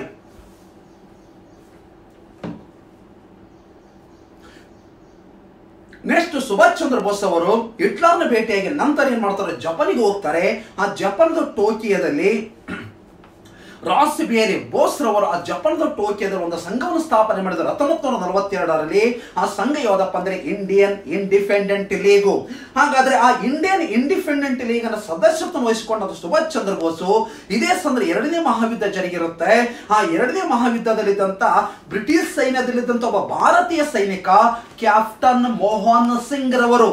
ಈ ಕ್ಯಾಪ್ಟನ್ ಮೋಹನ್ ಸಿಂಗ್ ಅವರು ಒಂದು ಸಂಘವನ್ನು ಕಟ್ಟಿದ್ರು. ಆ ಸಂಘವೇ INA or Indian National Army. Indian National ಆರ್ಮಿಯನ್ನು ಕಟ್ಟಿದ್ದು ಸುಭಾಷ್ ಚಂದ್ರ ಬೋಸ್ ಅಲ್ಲ, ಅದು ಬ್ರಿಟಿಷ್ ಸೈನ್ಯದಲ್ಲಿದ್ದ ಭಾರತೀಯ ಸೈನಿಕ ಕ್ಯಾಪ್ಟನ್ ಮೋಹನ್ ಸಿಂಗ್. ಹಾಗಾದ್ರೆ ಈ INA ಪಡೆಯ ದಂಡನಾಯಕನಾಗಿ ಹೊರಹೊಮ್ಮಿದವರು ಯಾರಪ್ಪ ಅಂದ್ರೆ ಸುಭಾಷ್ ಚಂದ್ರ ಬೋಸ್ ಸ್ನೇಹಿತರೆ. ಹಾಗಾದ್ರೆ ಈ ಸುಭಾಷ್ ಚಂದ್ರ ಬೋಸು INA ಪಡೆ ಮುಖ್ಯಸ್ಥನಾಗಿ ಆ ಸೈನ್ಯವನ್ನು ಮುನ್ನಡೆಸ್ತಾನೆ. ಆದ್ರೆ ಇದೇ ಸಂದರ್ಭದಲ್ಲಿ ಜಪಾನ್ ದೇಶ 2ನೇ ಮಹಾಯುದ್ಧದ ಸಂದರ್ಭದಲ್ಲಿ ಭಾರತದ ಅಂಡಮಾನ್ ಮತ್ತು ನಿಕೋಬಾರ್ ವಶಪಡಿಸಿಕೊಳ್ಳುತ್ತೆ. ಅಂಡಮಾನ್ ಮತ್ತು ನಿಕೋಬಾರ್ ವಶಪಡಿಸಿಕೊಂಡಾಗ ಆ ಜಪಾನ್ ಪ್ರಧಾನಿ ಮತ್ತು ಸುಭಾಷ್ ಚಂದ್ರ ಬೋಸ್ ನಡುವೆ ಅನ್ಯೋನ್ಯವಾದ ಸಂಬಂಧವಿತ್ತು. ಆಗ ಜಪಾನ್ ಪ್ರಧಾನಿ ಕೋಜೋ ಎಂಬ ವ್ಯಕ್ತಿ ಸ್ನೇಹಿತರೆ, ಜಪಾನ್ ಪ್ರಧಾನಿಯಾದಂತಹ ಕೋಜರ್ ಅವರು ಹೇಳ್ತಾರೆ, ನಾವು ಭಾರತದ ಅಂಡಮಾನ್ ಮತ್ತು ನಿಕೋಬಾರ್ ವಶಪಡಿಸಿಕೊಂಡಿವಿ, ನಾವು ಇದನ್ನು INAಗೆ ಹಸ್ತಾಂತರಿಸ್ತೀವಿ, ನೀವು INAಯನ್ನು ಪಡೆದುಕೊಳ್ಳಿ ಅಂತ ಹೇಳಿ ಆ ಸುಭಾಷ್ ಚಂದ್ರ ಬೋಸ್ನಿಗೆ ಆ ಅಂಡಮಾನ್ ಮತ್ತು ನಿಕೋಬಾರ್ ಹಸ್ತಾಂತರಿಸಿದ್ರು ಬ್ರಿಟಿಷ್ ಪ್ರಧಾನಿ ಕೋಜೋ. ಹಾಗಾದ್ರೆ ಈ INA ಪಡೆ 1943 ಡಿಸೆಂಬರ್ 31ನೇ ತಾರೀಕಿನಂದು ಅಂಡಮಾನ್ ಮತ್ತು ನಿಕೋಬಾರದಲ್ಲಿ ತ್ರಿವರ್ಣ ಧ್ವಜ ಹಾರಿಸಿ ಅಂಡಮಾನ್ ಮತ್ತು ನಿಕೋಬಾರಕ್ಕೆ ಶಹೀದ್ ಮತ್ತು ಸ್ವರಾಜ್ ಎಂದು ನಾಮಕರಣ ಮಾಡುತ್ತೆ. ಶಹೀದ್ ಎಂದರೆ ಹುತಾತ್ಮ ಆತ್ಮ, ಹಾಗಾದ್ರೆ ಸ್ವರಾಜ್ ಎಂದರೆ ಸ್ವಾತಂತ್ರ್ಯ. ಹಾಗಾದ್ರೆ ಶಹೀದ್ ಮತ್ತು ಸ್ವರಾಜ್ ಎಂದು ಯಾವ ಸ್ಥಳಕ್ಕೆ ಕರೆಯಲಾಗುತ್ತಂದ್ರೆ ಅಂಡಮಾನ್ ನಿಕೋಬಾರ್. ಅಂಡಮಾನ್ ಮತ್ತು ನಿಕೋಬಾರದಲ್ಲಿ ಯಾವ ಸಂದರ್ಭ ತ್ರಿವರ್ಣ ಧ್ವಜ ಹಾರಿಸಲಾಗುತ್ತಂದ್ರೆ 1943 ಡಿಸೆಂಬರ್ 31ನೇ ತಾರೀಕು ಸ್ನೇಹಿತರೆ. ಇದೇ ಸಂದರ್ಭದಲ್ಲಿ ಒಂದು ಪ್ರಮುಖ ಐಎನ್ಎ ಪಡೆ ಸಿಂಗಾಪುರದಲ್ಲಿ ತಾತ್ಕಾಲಿಕ ಸರ್ಕಾರ ರಚನೆ ಮಾಡಿ ನಂತರ ಐಎನ್ಎ ಪಡೆ ಭಾರತದವರಿಗೆ ಮುತ್ತಿಗೆ ಹಾಕಿ ಮಣಿಪುರದ ಇಂಪಾಲ್ ವಶಪಡಿಸಿಕೊಂಡು ನಾಗಾಲ್ಯಾಂಡ್ ಕೋಹಿಮಾದವರಿಗೆ ಮುತ್ತಿಗೆ ಹಾಕುತ್ತೆ. ಆಗ ನಾಗಾಲ್ಯಾಂಡ್ ಕೋಹಿಮಾದವರಿಗೆ ಮುತ್ತಿಗೆ ಹಾಕಿದಾಗ ಬ್ರಿಟಿಷ್ ಸರ್ಕಾರ ಆ ಐಎನ್ಎ ಪಡೆಯನ್ನು ಬಂಧಿಸಿ ದೆಹಲಿಯ ಕೆಂಪು ಕೋಟೆಯಲ್ಲಿ ಕೂಡಿಡುತ್ತ ಸ್ನೇಹಿತರೆ. ಆ ದೆಹಲಿಯ ಕೆಂಪು ಕೋಟೆಯಲ್ಲಿ ಕೂಡಿಟ್ಟಾಗ ಹಾಗಾದ್ರೆ ಇದೇ ಸಂದರ್ಭದಲ್ಲಿ ಇದ್ದಂತ ಆ ಬಂಧನಕ್ಕೊಳಗಾದ ಪ್ರಮುಖ ನಾಯಕರು ಇಲ್ಲಿ ಐಎನ್ಎ ಝಾನ್ಸಿ ಪಡೆ ಅಂತಿತ್ತು. ಆ ಝಾನ್ಸಿ ಪಡೆ ಎಂಬುದು ಮಹಿಳಾ ಪಡೆಯಾಗಿತ್ತು ಸ್ನೇಹಿತರೆ. ಆ ಝಾನ್ಸಿ ಪಡೆಯ ಮುಖ್ಯಸ್ಥರು ಯಾರಾಗಿದ್ರು ಅಂದ್ರೆ ಲಕ್ಷ್ಮೀ ಸೆಹಗಲ್ ರವರು. ಅದರಂತ ಇನ್ನೊಬ್ಬ ವ್ಯಕ್ತಿರಿದ್ರು ಶಾನ್ ವಾಜ್ ಹುಸೇನ್ ರವರು ಸ್ನೇಹಿತರೆ. ಮತ್ತೊಬ್ಬ ವ್ಯಕ್ತಿ ಬಂಧನಕ್ಕೊಳಗಾಗಿದ್ದ ಅವರು ಯಾರಪ್ಪ ಅಂದ್ರೆ ಗುರುಡಿತ್ ಸಿಂಗ್ ದಿಲ್ಲಾನ. ಹಾಗಾದ್ರೆ ಐಎನ್ಎ ಒಂದು ಬಂಧಿಸಿ ದೆಹಲಿಯ ಕೆಂಪು ಕೋಟೆಯಲ್ಲಿ ಕೂಡಿಟ್ಟಾಗ ಅದರ ಪ್ರಮುಖವಾಗಿ ಬಂಧನಕ್ಕೊಳಗಾದವರು ಝಾನ್ಸಿ ಪಡೆ ಮುಖ್ಯಸ್ಥರಾದಂತ ಲಕ್ಷ್ಮೀ ಸೆಹಗಲ್, ಮತ್ತೊಬ್ಬರ ಶಾನ್ ವಾಜ್ ಹುಸೇನ್, ಮತ್ತೊಬ್ಬರು ಗುರುಡಿತ್ ಸಿಂಗ್ ದಿಲ್ಲಾನ. ಹಾಗಾದ್ರೆ ಇವರನ್ನು ಕೂಡಿ ಇಟ್ಟಾಗ 30 ವರ್ಷಗಳ ಕಾಲ ಕಪ್ಪು ಕೋಟನ್ನು ಧರಿಸಲಾರದ ವ್ಯಕ್ತಿ ಆ ಐಎನ್ಎ ಪರವಾಗಿ ವಾದ ಮಾಡಲು ಮುಂದಾಗ್ತಾನೆ. ಅಂತ ನಾಯಕನೇ ಪಂಡಿತ್ ಜವಾಹರ್ಲಾಲ್ ನೆಹರು, ಮತ್ತೊಬ್ಬರು ಬುಲ್ಲಭಾಯ್ ದೇಸಾಯಿ, ಹಾಗಾದ್ರೆ ಮತ್ತೊಬ್ಬರು ಅರುಣ್ ಅಶ್ರಫ್ ಅಲಿ, ಮತ್ತೊಬ್ಬರು ತೇಜ್ ಬಹದ್ದೂರ್ ಸಪ್ರು. ನೆನಪಿಡಿಕೊಳ್ಳಿ. ಹಾಗಾದ್ರೆ ದೆಹಲಿಯ ಕೆಂಪು ಕೋಟೆಯಲ್ಲಿ ಕೂಡಿಟ್ಟಂತ ಐಎನ್ಎ ಪರವಾಗಿ ವಾದ ಮಾಡಿದ ಭಾರತೀಯ ವಕೀಲರು ಯಾರಪ್ಪ ಅಂದ್ರೆ ಪಂಡಿತ್ ಜವಾಹರ್ಲಾಲ್ ನೆಹರು, ನೆಕ್ಸ್ಟ್ ಬಂದ್ರೆ ಬುಲ್ಲಭಾಯ್ ದೇಸಾಯಿ, ಹಾಗಾದ್ರೆ ನೆಕ್ಸ್ಟ್ ಅರುಣ್ ಅಶ್ರಫ್ ಅಲಿ, ಮತ್ತೊಬ್ಬರು ತೇಜ್ ಬಹದ್ದೂರ್ ಸಪ್ರು. ಹಾಗಾಗಿ ನಿಮಗೆ ಪ್ರಶ್ನೆ ಕೇಳಿದ್ದಾರೆ, ಒಂದು ಜವಾಹರ್ಲಾಲ್ ನೆಹರು ನ್ಯಾಯವಾದಿಯಾಗಿ ಯಾವುದ್ರ ಒಂದು ಪರವಾಗಿ ವಾದ ಮಾಡಿದ್ರಂದ್ರೆ ಐಎನ್ಎ ಪರವಾಗಿ ಸ್ನೇಹಿತರೆ. ಸರಿಯಾದ ಉತ್ತರ ಐಎನ್ಎ ಪರವಾಗಿ. ಹಾಗಾಗಿ ನಾನು ಹೇಳಿದ್ದೀನಿ ಐಎನ್ಎ ಬಂಧಿಸಿ ಯಾವ ಸ್ಥಳದಲ್ಲಿ ಕೂಡಿಡಲಾಗ್ತಂದ್ರೆ ದೆಹಲಿಯ ಕೆಂಪು ಕೋಟೆಯಲ್ಲಿ. ಐಎನ್ಎ ಮುಖ್ಯ ಮುಖಂಡರ ಹೆಸರು ಹೇಳಿದ್ದೀನಿ. ಹಾಗಾದ್ರೆ ಐಎನ್ಎ ಪರವಾಗಿ ವಾದ ಮಾಡಿದ ಪ್ರಮುಖ ನ್ಯಾಯಾಧೀಶರು ಯಾರು ಅಂತ ಹೇಳಿದ್ದೀನಿ. ಈ ರೀತಿಯಾಗಿರುವಂತಹ ಒಂದು ಸ್ಪರ್ಧಾತ್ಮಕ ಪರೀಕ್ಷೆ 2ನೇ ಪ್ರಶ್ನೆ ಏನಂದ್ರೆ Mahatma Gandhiji RIN, next Bhagat Singh INA. ಈ ರೀತಿಯಾಗಿ 4 ಆಪ್ಷನ್ಸ್ ಕೇಳಿದಾಗ 4 ಆಪ್ಷನ್ಸ್ ಬಗ್ಗೆ ನಮಗೆ ಸಂಪೂರ್ಣವಾದ ಮಾಹಿತಿ ಗೊತ್ತಿದ್ರೆ ಖಂಡಿತವಾಗಿ KS ಒಳಗೆ ನೀವು ಸಕ್ಸಸ್ ಆಗ್ತೀರಿ ಸ್ನೇಹಿತರೆ. ಇಲ್ಲದಿದ್ದರೆ ಸಾಧ್ಯವಿಲ್ಲ. ಹಾಗಾಗಿ ಓದುವಾಗ ಪ್ರತಿಯೊಂದನ್ನು ಅಬ್ಸರ್ವೇಷನ್ ಮಾಡಿಕೊಂಡು ಓದಕ್ಕೆ ಪ್ರಯತ್ನಿಸಿ. ಮತ್ತೊಂದು ವಿಶೇಷವಾಗಿ KS ಪ್ರಶ್ನೆ ಪತ್ರಿಕೆಯನ್ನು ಯಾರು ಬಿಡಿಸಲು ಮುಂದುವರಿಲ್ಲ. ಆದರೆ ಚಾಣಕ್ಯ ಕರಿಯರ್ ಅಕಾಡೆಮಿ ಧಾರವಾಡ ಸಂಸ್ಥೆಯಿಂದ ಪ್ರತಿಯೊಬ್ಬ ಸ್ಪರ್ಧಾಳು KS ಒಂದು ಬರೆಯುವಂಥ ಪ್ರತಿಯೊಬ್ಬ ಸ್ಪರ್ಧಾಳುಗಳಿಗೆ ಆದರೆ ಪ್ರತಿದಿನವೂ ಸಹಿತ KS ಎಕ್ಸಾಮ್ ಅನ್ನು ಒಂದು ಪ್ರಶ್ನೆ ಪತ್ರಿಕೆಯನ್ನು ಬಿಡಿಸಿಕೊಡಲು ಪ್ರಯತ್ನಿಸುತ್ತೇವೆ. ಓಕೆ, ನೆಕ್ಸ್ಟ್ ಪ್ರಶ್ನೆ. ಓಕೆ, ಗಾಂಧೀಜಿಯವರು ಸಬರಮತಿ ಆಶ್ರಮದ ಎಷ್ಟು ಮಂದಿಯನ್ನು ಗಾಂಧೀಜಿಯವರು ಸೇರಿಸಿಕೊಂಡವರು? ಇಲ್ಲಿ ಗಾಂಧೀಜಿಯವರು ಸೇರಿಸಿಕೊಂಡವರು ಅಲ್ಲ, ಸೇರಿಕೊಂಡರು. ಯಾಕಂದ್ರೆ ಗಾಂಧೀಜಿಯವರು ಯಾವತ್ತೂ ಸೇರಿಸಿಕೊಳ್ಳಲ್ಲ. ಯಾಕಂದ್ರೆ ಭಾರತದಲ್ಲಿ ಹೋರಾಟಗಾರ ಮುತ್ಸದ್ದಿ ಗಾಂಧೀಜಿ. ಹಾಗಾದ್ರೆ ಅಂತ ವ್ಯಕ್ತಿ ಬರ್ರಿ ನೀವು ಬರ್ರಿ ಅಂತ ಕರೆ ಕೊಟ್ಟರೆ ಸಾಕು, ಲಕ್ಷಣಗಟ್ಟಲೆ ಜನ ಭಾಗವಹಿಸ್ತಾರೆ. ಆದರೆ ದಂಡಿ ಉಪ್ಪಿನ ಸತ್ಯಾಗ್ರಹದಲ್ಲಿ ಯಾರಿಗೂ ಇಷ್ಟೇ ಬರ್ರಿ ಅಂತ ಕರೆ ಕೊಟ್ಟಿಲ್ಲ. ಹಾಗಾದ್ರೆ ಅವರೇ ಸ್ವ ಇಚ್ಛೆಯಿಂದ ಜನ ಭಾಗವಹಿಸಿದ್ರು ಸ್ನೇಹಿತರೆ. ಓಕೆ ಸ್ನೇಹಿತರೆ, ಹಾಗಾದ್ರೆ ದಂಡಿ ಉಪ್ಪಿನ ಸತ್ಯಾಗ್ರಹ ಬಗ್ಗೆ ಮಾಹಿತಿ ಕೊಡೋಣ. 1929 ಡಿಸೆಂಬರ್ 31ನೇ ತಾರೀಕಿನಂದು ಲಾಹೋರ್ INC ಅಧಿವೇಶನದಲ್ಲಿ ಗಾಂಧೀಜಿಯವರು ಒಂದು ತೀರ್ಮಾನ ಕೈಗೊಳ್ಳುತ್ತಾರೆ, ಕಾನೂನು ಭಂಗ ಚಳವಳಿ. ಹಾಗಾದ್ರೆ ಕಾನೂನು ಭಂಗ ಚಳವಳಿಯನ್ನು ಯಾವ ರಾಷ್ಟ್ರೀಯ ಕಾಂಗ್ರೆಸ್ ಅಧಿವೇಶನದಲ್ಲಿ ಗಾಂಧೀಜಿಯವರು ಮಂಡಿಸಿದ್ರು ಅಂದ್ರೆ 1929 ಲಾಹೋರ್ INC ಅಧಿವೇಶನದಲ್ಲಿ. ಹಾಗಾದ್ರೆ ಕಾನೂನು ಭಂಗ ಚಳವಳಿ ಎಷ್ಟು ಬೇಡಿಕೆಗಳು ಒಳಗೊಂಡಿತ್ತಂದ್ರೆ 11 ಬೇಡಿಕೆಗಳು ಸ್ನೇಹಿತರೆ, ಬಹಳ ಇಂಪಾರ್ಟೆಂಟು. ಹಾಗಾದ್ರೆ ಈ ಕಾನೂನು ಭಂಗ ಚಳವಳಿಯನ್ನು ಯಾವ ರಾಷ್ಟ್ರೀಯ ಕಾಂಗ್ರೆಸ್ ಅಧಿವೇಶನ ತೀರ್ಮಾನ ಕೈಗೊಳ್ಳಲಾಗುತ್ತಂದ್ರೆ ಲಾಹೋರ್ INC ಅಧಿವೇಶನ. ಹಾಗಾದ್ರೆ ಆ ಲಾಹೋರ್ INC ಅಧಿವೇಶನದಲ್ಲಿ ಒಂದು ಪ್ರಮುಖವಾಗಿರುವಂತಹ 11 ಬೇಡಿಕೆಗಳನ್ನು ಒಳಗೊಂಡಿತ್ತು. ಹಾಗಾದ್ರೆ 11 ಬೇಡಿಕೆಗಳಲ್ಲಿ ಒಂದು ಬೇಡಿಕೆ ಯಾವುದಪ್ಪ ಅಂದ್ರೆ ಅದೇ ಉಪ್ಪನ್ನು ಮೇಲೆ ಹೋರಾಟ ಸ್ನೇಹಿತರೆ. ಏಕೆ ಉಪ್ಪಿನ ಮೇಲೆ ಏಕೆ ಗಾಂಧೀಜಿಯವರು ಹೋರಾಟ ಮಾಡ್ತಾರೆ ಅಂದ್ರೆ ಉಪ್ಪನ್ನು ನಾವು ಸ್ವ ಇಚ್ಛೆಯಿಂದ ತಯಾರಿಸಿ ನಮಗೆ ಸ್ವ ಇಚ್ಛೆಗೆ ಬಳಕೆ ಮಾಡಲಿಕ್ಕೆ ಅವಕಾಶ ಕೊಡುತ್ತಿಲ್ಲ ಈ ಬ್ರಿಟಿಷ್ ಸರ್ಕಾರ. ಆ ಉಪ್ಪಿನ ಮೇಲಿನ ಸಹಿತ ತೆರಿಗೆ ವಿಧಿಸುತ್ತಿದ್ರು ಆ ಬ್ರಿಟಿಷ್ ಸರ್ಕಾರ ಸ್ನೇಹಿತರೆ. ಹಾಗಾಗಿ ನಮ್ಮ ಉಪ್ಪನ್ನು ನಾವು ಸ್ವ ಇಚ್ಛೆಯಿಂದ ತಯಾರಿಸಿ ನಮಗೆ ನಾವೇ ಸೇವಿಸಿಕೊಳ್ಳಕ್ಕೆ ನಿಮ್ಮ ಅಧಿಕಾರ ಏಕೆ?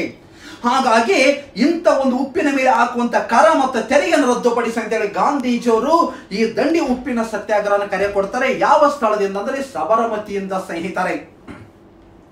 ಗಾಂಧೀಜಿಯವರ ಸಬರಮತಿಯಿಂದ ದಂಡಿ ಉಪ್ಪಿನ ಸತ್ಯಾಗ್ರಹದಲ್ಲಿ ಭಾಗವಹಿಸಿದ್ರು.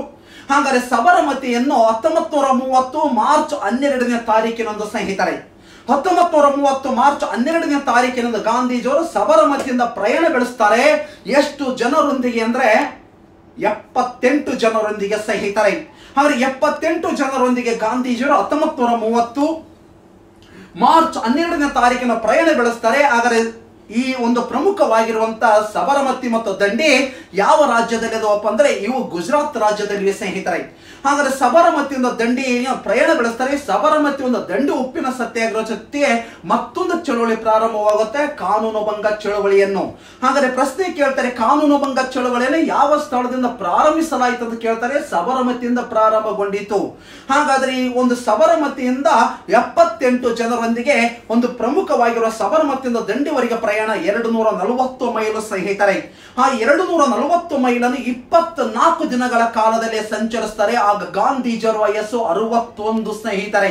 ಹಾಗಾದ್ರೆ ಇದೇ ಚಳವಳಿಯಲ್ಲಿ ಅತಿ ಕಿರಿಯ ಒಬ್ಬ ವ್ಯಕ್ತಿ ಇದ್ದ, ಅವರೇ ಕರ್ನಾಟಕದ ಹಾವೇರಿ ಜಿಲ್ಲೆಯ ಮೋಟೆಬೆನ್ನೂರಿನ ಯುವಕ ಮೈಲಾರ ಮಹಾದೇವಪ್ಪ, 18 ವರ್ಷಗಳು ಸ್ನೇಹಿತರೆ. ಹಾಗಾದ್ರೆ ಒಂದು ಸಬರಮತಿಯಿಂದ ದಂಡಿವರೆಗೆ ಪ್ರಯಾಣವಾಗುತ್ತೆ. 240 ಮೈಲು ಮಾರ್ಚ್ 12ನೇ ತಾರೀಕಿನ ಪ್ರಯಾಣ ಬೆಳೆಸಿ ಮಾರ್ಚ್ 23ನೇ ತಾರೀಕಿನದು ಗಾಂಧೀಜಿಯವರು ಜಂಬೂಸಾರದ ಜುಂಬಾ ಗ್ರಾಮದಲ್ಲಿ ವಾಸ್ತವ್ಯ ಹೂಡಿಕೊಂಡ್ರು ಸ್ನೇಹಿತರೆ. ಅಂಡರ್ಸ್ಟ್ಯಾಂಡ್ ಸ್ನೇಹಿತರೆ, ಮಾರ್ಚ್ 23ನೇ ತಾರೀಕಿನದು ಗಾಂಧೀಜಿಯವರು ಜಂಬೂಸಾರದ ಜುಂಬಾ ಗ್ರಾಮದಲ್ಲಿ ಗಾಂಧೀಜಿಯವರು ವಾಸ್ತವ್ಯ ಮಾಡಿದಾಗ ಮೋತಿಲಾಲ್ ನೆಹರು ಗಾಂಧೀಜಿಯವರು ಉಳಿದುಕೊಂಡ ಕಾರಣಕ್ಕೋಸ್ಕರ ಅವರಿಗೆ ಒಂದು ಉಡುಗೊರೆ ನೀಡುತ್ತಾರೆ, ಆನಂದ ಭವನ. ಹಾಗಾಗಿ ಗಾಂಧೀಜಿಯವರಿಗೆ ಆನಂದ ಭವನವನ್ನು ಉಡುಗೊರೆ ನೀಡಿದಂತ ಒಬ್ಬ ವ್ಯಕ್ತಿ ಮೋತಿಲಾಲ್ ನೆಹರು ಅವರ ಸ್ನೇಹಿತರೆ. ಮಾರ್ಚ್ 23ನೇ ತಾರೀಕಿನದು ಜಂಬೂಸಾರದ ಜುಂಬಾ ಗ್ರಾಮದಲ್ಲಿ ಮತ್ತೆ ಪ್ರಯಾಣ ಬೆಳೆಸಿದಂತ ಗಾಂಧೀಜಿಯವರು ಏಪ್ರಿಲ್ 5ನೇ ತಾರೀಕು ರಾತ್ರಿ ಸಂದರ್ಭದಲ್ಲಿ ದಂಡಿಯನ್ನು ತಲುಪಿ, ಹಾಗಾದ್ರೆ ಏಪ್ರಿಲ್ 6ನೇ ತಾರೀಕು ಬೆಳಗ್ಗೆ ಆ ಒಂದು ದಂಡಿಯಲ್ಲಿ ಒಂದು ಇಡೀ ಉಪ್ಪನ್ನು ಹಿಡಿದುಕೊಳ್ತಾರೆ. ಆ ಒಂದು ಇಡೀ ಉಪ್ಪನ್ನು ಹರಾಜು ಹಾಕಿದಾಗ ಅದು ಎಷ್ಟು ರೂಪಾಯಿಗೆ ಮಾರಾಟವಾಗುತ್ತೆ ಅಂದ್ರೆ 1600 ರೂಪಾಯಿಗೆ ಹರಾಜು ಆಯಿತು ಸ್ನೇಹಿತರೆ. ಹಾಗಾದ್ರೆ ಗಾಂಧೀಜಿಯವರ ಜೊತೆ 78 ಜನ ದಂಡಿ ಉಪ್ಪಿನ ಸತ್ಯಾಗ್ರಹದಲ್ಲಿ ಭಾಗವಹಿಸಿದ್ರು ಸ್ನೇಹಿತರೆ. ಹಾಗಾದ್ರೆ ಇಂಥ ಸತ್ಯಾಗ್ರಹದಲ್ಲಿ ಪ್ರಮುಖವಾದಂತ ಮಹಿಳೆಯರು ಸರೋಜಿನಿ ನಾಯ್ಡು ಆಗಿರಬಹುದು, ಅರುಣ್ ಅಶ್ರಫ್ ಅಲಿ ಆಗಿರಬಹುದು, ಕಮಲಾ ನೆಹರು ಆಗಿರಬಹುದು, ಕಸ್ತೂರಬಾ ಅವರಾಗಿರಬಹುದು. ಹಾಗಾದ್ರೆ ಅನೇಕ ನಾಯಕರು ಈ ಸತ್ಯಾಗ್ರಹದಲ್ಲಿ ಭಾಗವಹಿಸಿದ್ರು. ಹಾಗಾದ್ರೆ 24 ದಿನಗಳ ಪ್ರಯಾಣ ಯಾವ ಸ್ಥಳದಿಂದ ಅಂದ್ರೆ ಸಬರಮತಿಯಿಂದ ದಂಡಿ. ಸಬರಮತಿಯಿಂದ ಹೊರಟಿದ್ದು ಮಾರ್ಚ್ 12. ಹಾಗಾದ್ರೆ ಏಪ್ರಿಲ್ 6ನೇ ತಾರೀಕು ಬೆಳಗ್ಗೆ ಉಪ್ಪನ್ನು ಕೈಯಿಂದ ಹಿಡಿದುಕೊಂಡು ಉಪ್ಪಿನ ಮೇಲೆ ಕರವನ್ನು ಮುರಿಯಲಾಗುತ್ತೆ. ಹಾಗಾದ್ರೆ ಸ್ನೇಹಿತರೆ 240 ಮೈಲಲ್ಲಿ ಗಾಂಧೀಜಿ ವಯಸ್ಸು 61 ವರ್ಷಗಳು. ಹಾಗಾದ್ರೆ ನಂತರ ಬಂದಂದ್ರೆ ಇಲ್ಲಿರುವಂತ ಅತಿ ಕಿರಿಯ ವ್ಯಕ್ತಿ ಅಂತ ಕೇಳ್ತಾರೆ, ಮೈಲಾರ ಮಹಾದೇವಪ್ಪ ಸ್ನೇಹಿತರೆ, 18 ವರ್ಷಗಳು. ಹಾಗಾದ್ರೆ ದಂಡಿಯನ್ನು ತಲುಪಿದಾಗ ಇಡೀ ಉಪ್ಪನ್ನು ಒಂದು ಹಿಡಿದು ಆ ಒಂದು ಮುಸ್ಕರವನ್ನು ಕೈಗೊಂಡಂತ ವ್ಯಕ್ತಿ ಗಾಂಧೀಜಿಯವರು. ಆಗ ಬ್ರಿಟಿಷ್ ಸರ್ಕಾರ ಗಾಂಧೀಜಿಯವರನ್ನು ಬಂಧಿಸಿ ಒಂದು ಪುಣೆ ಎರವಡ ಜೈಲು ನೀಡುತ್ತೆ. ಅದರಂತೆ ಪಂಡಿತ್ ಜವಾಹರ್ಲಾಲ್ ನೆಹರು ಅವರನ್ನು ಬಂಧಿಸಿ ಅವರ ನೈನಿತಾಲ್ ಸೆರೆಮನೆಯಲ್ಲಿ ಕೂಡಿ ಹಾಕುತ್ತೆ. ಆದರೆ ಗಾಂಧೀಜಿಯವರ ಅನುಪಸ್ಥಿತಿಯಲ್ಲಿ ಈ ಚಳುವಳಿನ ಮುಂದುವರಿಸಿದಂತ ಒಬ್ಬ ಮಹಿಳೆ ಯಾರಪ್ಪ ಅಂದ್ರೆ ಅವರೇ ಸರೋಜಿನಿ ನಾಯ್ಡು ಅವರ ಸ್ನೇಹಿತರೆ. ಆ ಸರೋಜಿನಿ ನಾಯ್ಡು ಗಾಂಧೀಜಿಯವರ ಅನುಪಸ್ಥಿತಿಯಲ್ಲಿ ಈ ಚಳುವಳಿನ ಮುಂದುವರಿಸ್ತಾಳೆ ಸ್ನೇಹಿತರೆ. ಆ ಚಳುವಳಿ ಮುಂದುವರಿಯುತ್ತೆ. ಅವರ ಜೊತೆ ಮಣಿಕಲಾಲ್ ಗಾಂಧಿ, ಇಮಾಮ್ ಅಲಿರವರು ಸಹಿತ ಭಾಗವಹಿಸಿದ್ರು. ಹಾಗಾದ್ರೆ ಇದನ್ನು ಒಂದು ವಿಶೇಷವಾಗಿ ಸ್ನೇಹಿತರೆ, ವಿಶೇಷವಾಗಿ ಇದನ್ನು ದರ್ಶನ ಸತ್ಯಾಗ್ರಹ ಎಂದು ಕರೆಯುತ್ತಾರೆ ಸ್ನೇಹಿತರೆ. ಮೇ 16ರಂದು ಇದನ್ನು ಭಾರತದಲ್ಲಿ ಎಂದು ಕರೆಯುತ್ತಾರೆ ಅಂದ್ರೆ ದರ್ಶನ ಸತ್ಯಾಗ್ರಹ ಎಂದು ಕರೆಯುತ್ತಾರೆ. ಈ ಉಪ್ಪಿನ ಸತ್ಯಾಗ್ರಹ ಭಾರತದಾದ್ಯಂತ ಹಬ್ಬುತ್ತೆ. ಅಂದ್ರೆ ಪ್ರಮುಖವಾಗಿರುವಂತ ಒಂದು ತಮಿಳುನಾಡಿನ ವೇದರಣ್ಯಂ ಎಂಬ ಸ್ಥಳದಲ್ಲಿ ಸಿ ರಾಜಗೋಪಾಲಾಚಾರ್ಯ ಅವರ ನೇತೃತ್ವದಲ್ಲಿ ಜರುಗುತ್ತೆ. ಅದರಂತೆ ಕೇರಳದ ವೈಕುಂ ಎಂಬ ಸ್ಥಳದಲ್ಲಿ ಕೇಳಪ್ಪನರವರ ನೇತೃತ್ವದಲ್ಲಿ ಜರುಗುತ್ತೆ. ಅದರಂತೆ ನಾಗಾಲ್ಯಾಂಡಿನಲ್ಲಿ ಯದುನಾಗ ಮತ್ತು ರಾಣಿ ಗೈಡಲರವರ ನೇತೃತ್ವದಲ್ಲಿ ಉಪ್ಪಿನ ಸತ್ಯಾಗ್ರಹ ಜರುಗುತ್ತೆ. ವಾಯುವ್ಯ ಭಾರತದಲ್ಲಿ ಗಡಿನಾಡು ಗಾಂಧಿ ಎನಿಸಿಕೊಂಡಿರುವಂತಹ ಖಾನ್ ಅಬ್ದುಲ್ ಗಫರ್ ಖಾನರವರ ನೇತೃತ್ವದಲ್ಲಿ ಜರುಗುತ್ತೆ. ಹಾಗಾದರೆ ಖಾನ್ ಅಬ್ದುಲ್ ಗಫರ್ ಖಾನರವರು ಖುದಾಯ್ ಖಿದ್ಮತ್ ಸ್ಯಾ ಎಂಬ ಒಂದು ಪಡೆ ರಚನೆ ಮಾಡಿರುತ್ತಾರೆ 1929ರಲ್ಲಿ. ಕುದಯ್ ಕಿದ್ ಮತ್ತು ಸ್ಯಾ ಎಂದರೆ ದೇವರ ಸೇವಕರು ಎಂದರ್ಥ ಸ್ನೇಹಿತರೆ. ಈ ಸಂಘದವರು ಕೆಂಪಂಗಿ ಹಾಕಿಕೊಳ್ಳುತ್ತಿದ್ದರು. ಇದನ್ನ ರೆಡ್ ಶರ್ಟ್ ಪಡೆ ಎಂದು ಕರೆಯುತ್ತಾರೆ ಸ್ನೇಹಿತರೆ. ಅದರಂತೆ ಕರ್ನಾಟಕದಲ್ಲಿ ಈ ಒಂದು ಉಪ್ಪಿನ ಸತ್ಯಾಗ್ರಹ ನಡೆದದ್ದು ಅಂಕೋಲದಲ್ಲಿ. ಈ ಅಂಕೋಲವನ್ನು ಕರ್ನಾಟಕದ ದಂಡಿ ಎಂದು ಕರೆಯುತ್ತಾರೆ. ಇದರ ನೇತೃತ್ವ ವಹಿಸಿಕೊಂಡವರು ಯಾರಪ್ಪ ಅಂದ್ರೆ MP ನಾಡಕರ್ಣಿ ಅವರು ಸ್ನೇಹಿತರೆ. ಹಾಗಾದ್ರೆ ಭಾರತದಲ್ಲಿ ಉಪ್ಪಿನ ಸತ್ಯಾಗ್ರಹ ಹೆಂಗಾಗಿತ್ತು? ಆ ಉಪ್ಪಿನ ಸತ್ಯಾಗ್ರಹದಲ್ಲಿ ಒಟ್ಟು 78 ಜನ ಭಾಗವಹಿಸಿದರು. ಕರ್ನಾಟಕದಿಂದ ಭಾಗವಹಿಸಿದ ಅತಿ ಕಿರಿಯ ವ್ಯಕ್ತಿ ಯಾರಪ್ಪ ಅಂದ್ರೆ ಮೈಲಾರ ಮಹಾದೇವಪ್ಪನವರ ಸ್ನೇಹಿತರೆ. ಹಾಗಾದ್ರೆ ಇಲ್ಲಿ 72 ಅಂತಿದೆ, ತಪ್ಪು. 72 ಯಾವ್ದು ಕನ್ಸಿಡರ್ ಮಾಡಬೇಕು ಗೊತ್ತಾ? ಪ್ರಥಮ ರಾಷ್ಟ್ರೀಯ ಕಾಂಗ್ರೆಸ್ ಅಧಿವೇಶನದಲ್ಲಿ ಭಾಗವಹಿಸಿದ ಸದಸ್ಯರ ಸಂಖ್ಯೆ ಅಂತ ಕೇಳಿದರೆ 72. 1885 ಡಿಸೆಂಬರ್ 28ನೇ ತಾರೀಕಿನಂದು ಭಾರತದಲ್ಲಿ ಪ್ರಥಮ ರಾಷ್ಟ್ರೀಯ ಕಾಂಗ್ರೆಸ್ ಅಧಿವೇಶನ ಜರುಗುತ್ತಾ ಆ ಅಧಿವೇಶನದಲ್ಲಿ ಭಾಗವಹಿಸಿದಂತ ಒಟ್ಟು ಸದಸ್ಯರ ಸಂಖ್ಯೆ ಅಂದ್ರೆ 72. ಆದ್ರೆ ಇಲ್ಲಿ 200 ಐತಲ್ಲ ಸರ್, 200 ಸುಮ್ಮನೆ ಕೊಟ್ಟರು ಅರ್ಥಮಸ್ತಾಗಿ ನಿಮ್ಮ ದಾರಿ ತಪ್ಪಿಸೋದಕ್ಕೋಸ್ಕರ ಯಾವುದು ಅಲ್ಲ. ಇಲ್ಲಿ 220 ಮಾಡಬಹುದ ಸರ್? 220 ಎಲ್ಲಿ ಸಹಿತ ಭಾಗವಹಿಸಲ್ಲ ಸ್ನೇಹಿತರೆ. ಕೊನೆಯದಾಗಿ ಉತ್ತರ 78. ಹಾಗಾದ್ರೆ 78 ಜನ ಈ ಒಂದು ದಂಡಿ ಉಪ್ಪಿನ ಸತ್ಯಾಗ್ರಹ ಭಾಗವಹಿಸಿದ್ರು ಸ್ನೇಹಿತರೆ. ಈ ದಂಡಿ ಉಪ್ಪಿನ ಸತ್ಯಾಗ್ರಹ ಸಬರಮತಿಯಿಂದ ದಂಡಿವರೆಗೆ ಯಾವ ರೂಪದಲ್ಲಿ ಸತ್ಯಾಗ್ರಹ ಇತ್ತು ಎಂದು ಮೋತಿಲಾಲ್ ನೆಹರು ಒಂದು ಮಾತಿನಲ್ಲಿ ಹೇಳಿದ್ದಾನೆ. ಶ್ರೀರಾಮಚಂದ್ರ ಹೆಂಗೆ ಶ್ರೀಲಂಕಾದ ಯಾತ್ರೆ ಇತ್ತು ನೋಡಿ. ಒಂದು ರಾವಣ ಸೀತೆಯನ್ನು ಕತ್ಕೊಂಡೋಗಿದ್ದ. ಹಾಗಾದ್ರೆ ಕತ್ಕೊಂಡೋಗಿ ತನ್ನ ವನದಲ್ಲಿ ಇಟ್ಟಿದ್ದ ಶ್ರೀರಾಮಚಂದ್ರ ಶ್ರೀಲಂಕಾಕ್ಕೆ ಮುತ್ತಿಗೆ ಹಾಕಿ ಅಲ್ಲಿರುವಂತಹ ಸೀತೆಯನ್ನು ಬಿಡಿಸಿಕೊಂಡು ಬರ್ತಾನೆ. ಹಾಗಾಗಿ ಶ್ರೀಲಂಕಾದ ಒಂದು ಶ್ರೀರಾಮಚಂದ್ರ ಶ್ರೀಲಂಕಾದ ಯಾತ್ರೆಯಂತೆ ನಮ್ಮ ಗಾಂಧೀಜಿಯವರ ಯಾತ್ರೆ ಒಂದು ಸಬರಮತಿಯಿಂದ ದಂಡಿವರೆಗಿತ್ತು ಎಂದು ವರ್ಣಿಸಿದ ವ್ಯಕ್ತಿ ಯಾರಪ್ಪ ಅಂದ್ರೆ ಮೋತಿಲಾಲ್ ನೆಹರೂರವರ ಸ್ನೇಹಿತರೆ.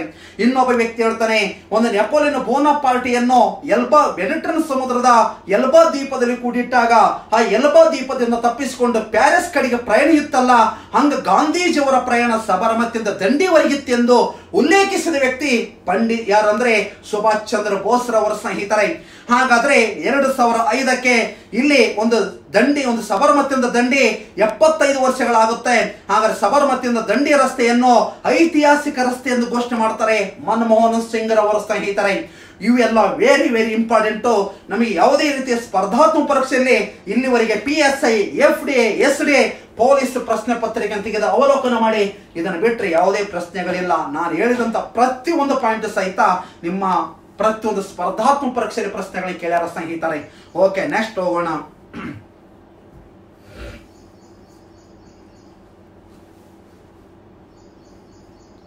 ಓಕೆ, ಈ ಕೆಳಗೆ ಕೊಟ್ಟಿರುವ ಶಾಸನಗಳಲ್ಲಿ ಅಶೋಕನ ಶಾಸನಗಳು ಯಾವ ಲಿಪಿಯಲ್ಲಿ ಬರೆಯಲಾಗಿದೆ? ಓಕೆ ಸ್ನೇಹಿತರೆ, ಇಲ್ಲಿ ನಮಗೆ ಮೌರ್ಯ ಸಾಮ್ರಾಜ್ಯದ ಬಗ್ಗೆ ಗೊತ್ತಿತ್ತಂದ್ರೆ ಸಂಪೂರ್ಣವಾಗಿ ಉತ್ತರವನ್ನು ನೀಡುತ್ತೇವೆ ಸ್ನೇಹಿತರೆ.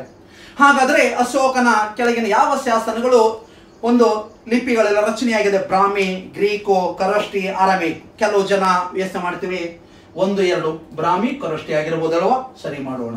ಇನ್ನೊಬ್ರು 1, 2, 4 ಇಲ್ಲಿ ಬ್ರಾಹ್ಮಿನ ಕೊಡೋಣ, ಕರೋಷ್ಟಿ ಕೊಡೋಣ, ಅರಮಿಕ್. ನಾವು ಇಲ್ಲಿವರೆಗೂ ಅರಬಿಕ್ ಕೇಳಿವಿ, ಇದೇನಪ್ಪ ಅರಮಿಕ್ ಎಂಬ ಗೊಂದಲಗಳು ಸ್ಪರ್ಧಾಳುಗಳಲ್ಲಿ ಇದೆ. ಹಾಗಾದ್ರೆ 1, 2, 3 ಬ್ರಾಹ್ಮಿ ಕೊಡೋಣ, ಕರೋಷ್ಟಿ ಕೊಡೋಣ, ಗ್ರೀಕ್ ಕೊಡೋಣ, ಇದು ಬಿಟ್ಟು ಬಿಡೋಣ. ಇದು ಬೇಡ, ಅರಮಿಕ್ ನಾವು ಶಬ್ದನ ಕೇಳಿದ್ರೆ ಬಿಟ್ಟು ಬಿಡೋಣ. ಇನ್ನು ಕೆಲವು 1, 2, 3 4 ಕೊಡೋಣ ಸುಮ್ಮನೆ ರಂಗ ಒಂದು ಕೊಡೋಣ ಅಂತ ಕೆಲವು ಜನ ಕೊಡ್ತೀರಿ. ಈ ರೀತಿಯಾಗಿ ಸ್ಪರ್ಧಾಳುಗಳು ಇದರ ಬಗ್ಗೆ ಅನೇಕವಾದಂತಹ ಕನ್ಫ್ಯೂಷನ್ ಅಲ್ಲಿ ತೊಡಗಿದ್ದೀರಿ. ಇಲ್ಲಿ ಪ್ರತಿಯೊಂದು ಸಹಿತ ಅರ್ಥ ಮಾಡಿಕೊಳ್ಳೋಣ. ಹಾಗಾದ್ರೆ ಭಾರತದಲ್ಲಿ ಶಿಲಾಶಾಸನಗಳ ಪಿತಾಮಹನೆಂದು ಯಾರನ್ನು ಕರೀತಾರಪ್ಪ ಅಂದ್ರೆ ಅಶೋಕನನ್ನು ಕರೆಯಲಾಗುತ್ತಾ ಸ್ನೇಹಿತರೆ. ಭಾರತದಲ್ಲಿ ಶಿಲಾಶಾಸನಗಳ ಪಿತಾಮಹನೆಂದು ಯಾರಂದ್ರೆ ಅಶೋಕನ ಕರೆಯಲಾಗುತ್ತದೆ. ಅದರಂತೆ ಕರ್ನಾಟಕದ ಶಿಲಾಶಾಸನಗಳ ಪಿತಾಮಹನೆಂದು ಯಾರನ್ನು ಕರೀತಾರೆ ಅಂದ್ರೆ BL ರೈಸ್ ಅವರನ್ನು ಕರೆಯುತ್ತಾರೆ ಸ್ನೇಹಿತರೆ. ಹಾಗಾದ್ರೆ ಅಶೋಕನ ಕಾಲದಲ್ಲಿ ಒಟ್ಟು 57 ಶಾಸನಗಳು ರಚನೆಯಾಗಿವೆ. ಹಾಗಾಗಿ ಶಿಲಾಶಾಸನಗಳ ಪಿತಾಮಹನೆಂದು ಬಣ್ಣಿಸುತ್ತೇವೆ. ಹಾಗಾದ್ರೆ ಅಶೋಕನ ಶಾಸನವನ್ನು ಪ್ರಪ್ರಥಮ ಬಾರಿಗೆ ಓದಿ ಅರ್ಥೈಸಿಕೊಂಡ ವ್ಯಕ್ತಿ ಯಾರಪ್ಪ ಅಂದ್ರೆ 1837ರಲ್ಲಿ ಜಿಮ್ಸ್ ಫ್ರಿನ್ಸಫ್ ರವರ ಸ್ನೇಹಿತರೆ. ಈ ಜಿಮ್ಸ್ ಫ್ರಿನ್ಸಫ್ ರವರು 1837ರಲ್ಲಿ ಅಶೋಕನ ಶಾಸನವನ್ನು ಪ್ರಪ್ರಥಮ ಬಾರಿಗೆ ಓದಿ ಅರ್ಥೈಸಿಕೊಂಡ್ರು. ಯಾವ ಶಾಸನಪ್ಪ ಅಂದ್ರೆ ಅದೇ ಹರಿಯಾಣದ ಒಂದು ಹಳ್ಳಿಯಲ್ಲಿರುವಂತ ತೋಪರ ಸ್ತಂಭ ಶಾಸನ. ಅಶೋಕನ ಶಾಸನವನ್ನು ಪ್ರಪ್ರಥಮ ಬಾರಿಗೆ ಓದಿ ಅರ್ಥೈಸಿಕೊಂಡವರು ಜಿಮ್ಸ್ ಫ್ರಿನ್ಸಫ್ 1837. ಯಾವ ಶಾಸನಪ್ಪ ಅಂದ್ರೆ ಹರಿಯಾಣದ ಒಂದು ಹಳ್ಳಿಯಲ್ಲಿರುವಂತ ತೋಪರ ಶಾಸನವನ್ನು ಓದಿ ಅರ್ಥೈಸಿಕೊಂಡ್ರು. ಇದು ಯಾವ ಭಾಷೆಯಲ್ಲಿ ಐತಂದ್ರೆ ಬ್ರಾಹ್ಮಿ ಭಾಷೆಯಲ್ಲಿವೆ. ಇಲ್ಲಿ ಅರ್ಥ ಮಾಡಿಕೊಳ್ಳಿ, ಅಶೋಕನ ಶಾಸನಗಳು 3 ಭಾಷೆಯಲ್ಲಿ ರಚನೆಯಾಗಿವೆ ಮತ್ತು ಎಷ್ಟು ಲಿಪಿಯಲ್ಲಿ ರಚನೆಯಾಗಿವೆ ಅಂದ್ರೆ 4 ಲಿಪಿಯಲ್ಲಿ.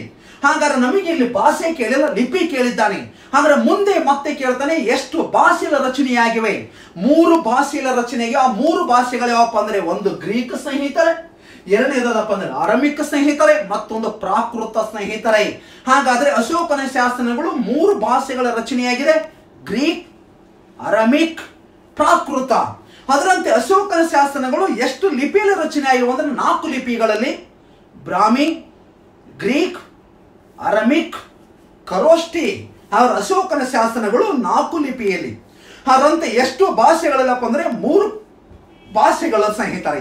ಆ 4 ಲಿಪಿಗಳು ಯಾವಪ್ಪ ಅಂದ್ರೆ ಗ್ರೀಕ್, ಅರಮಿಕ್, ಖರೋಷ್ಠಿ, ಬ್ರಾಹ್ಮಿ.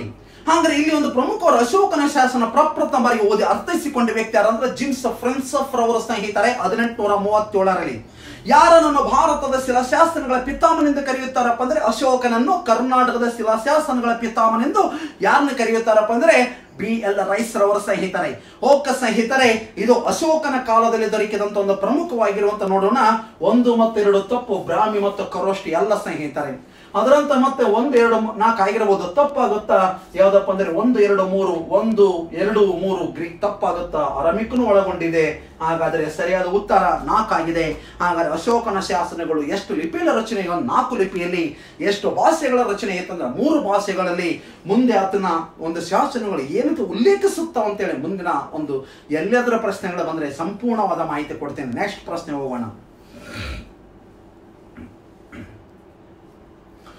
ಇಲ್ಲಿ ಭಾರತದ ಏಕೀಕರಣ ಕಾಲದಲ್ಲಿ ಸರ್ದಾರ್ ವಲ್ಲಭಾಯಿ ಪಾಟೀಲ್ ಅವರ ಜೊತೆ ಕೈ ಜೋಡಿಸಿದ ವ್ಯಕ್ತಿ ಯಾರು? ಪ್ರಶ್ನೆ ಇದೆ. ಹಾಗಾದ್ರೆ 4 ಆಪ್ಷನ್ಸ್ ಇದೆ. VP Menon, KPS Menon, Shankar Nair, ಎಮೋಹೋ ಮತಾಯ. ಸ್ನೇಹಿತರೆ, ಅನೇಕ ಸ್ಪರ್ಧಾಳುಗಳಿಗೆ ಗೊಂದಲಗಳು. ಏನು VP ಮೆನನ್ ಆಗಿರ್ಬೋದು ಅಥವಾ KPS ಮೆನನ್ ಆಗಿರ್ಬೋದು, ನೆಕ್ಸ್ಟ್ ಶಂಕರ್ ನಾಯರ್ ಆಗಿರ್ಬೋದು, ಎಮೋಹೋ ಮತಾಯ ಆಗಿರ್ಬೋದು. ಓಕೆ, ಹಾಗಾದ್ರೆ ಒಂದೇ ನೋಡೋಣ. ಓಕೆ, ಒಂದೇ ತಪ್ಪಂತು KPS ಮೆನನ್. ಹಾಗಾದ್ರೆ KPS ಮೆನನ್ ಯಾಕೆ ತಪ್ಪು? ಯಾರು ಇವರು?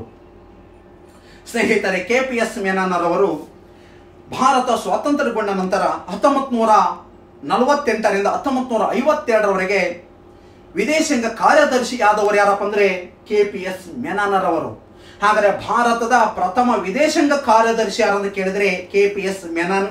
ಹಾಗಾದ್ರೆ KPS ಮೆನನ್ ರವರು ಯಾರಂದ್ರೆ ಭಾರತ ಸ್ವಾತಂತ್ರ್ಯಗೊಂಡ ನಂತರ ಭಾರತದ ಪ್ರಥಮ ವಿದೇಶಾಂಗ ಕಾರ್ಯದರ್ಶಿ KPS ಮೆನನ್. ಅಧಿಕಾರಾವಧಿ 1948ರಿಂದ 1952 ಸ್ನೇಹಿತರೆ.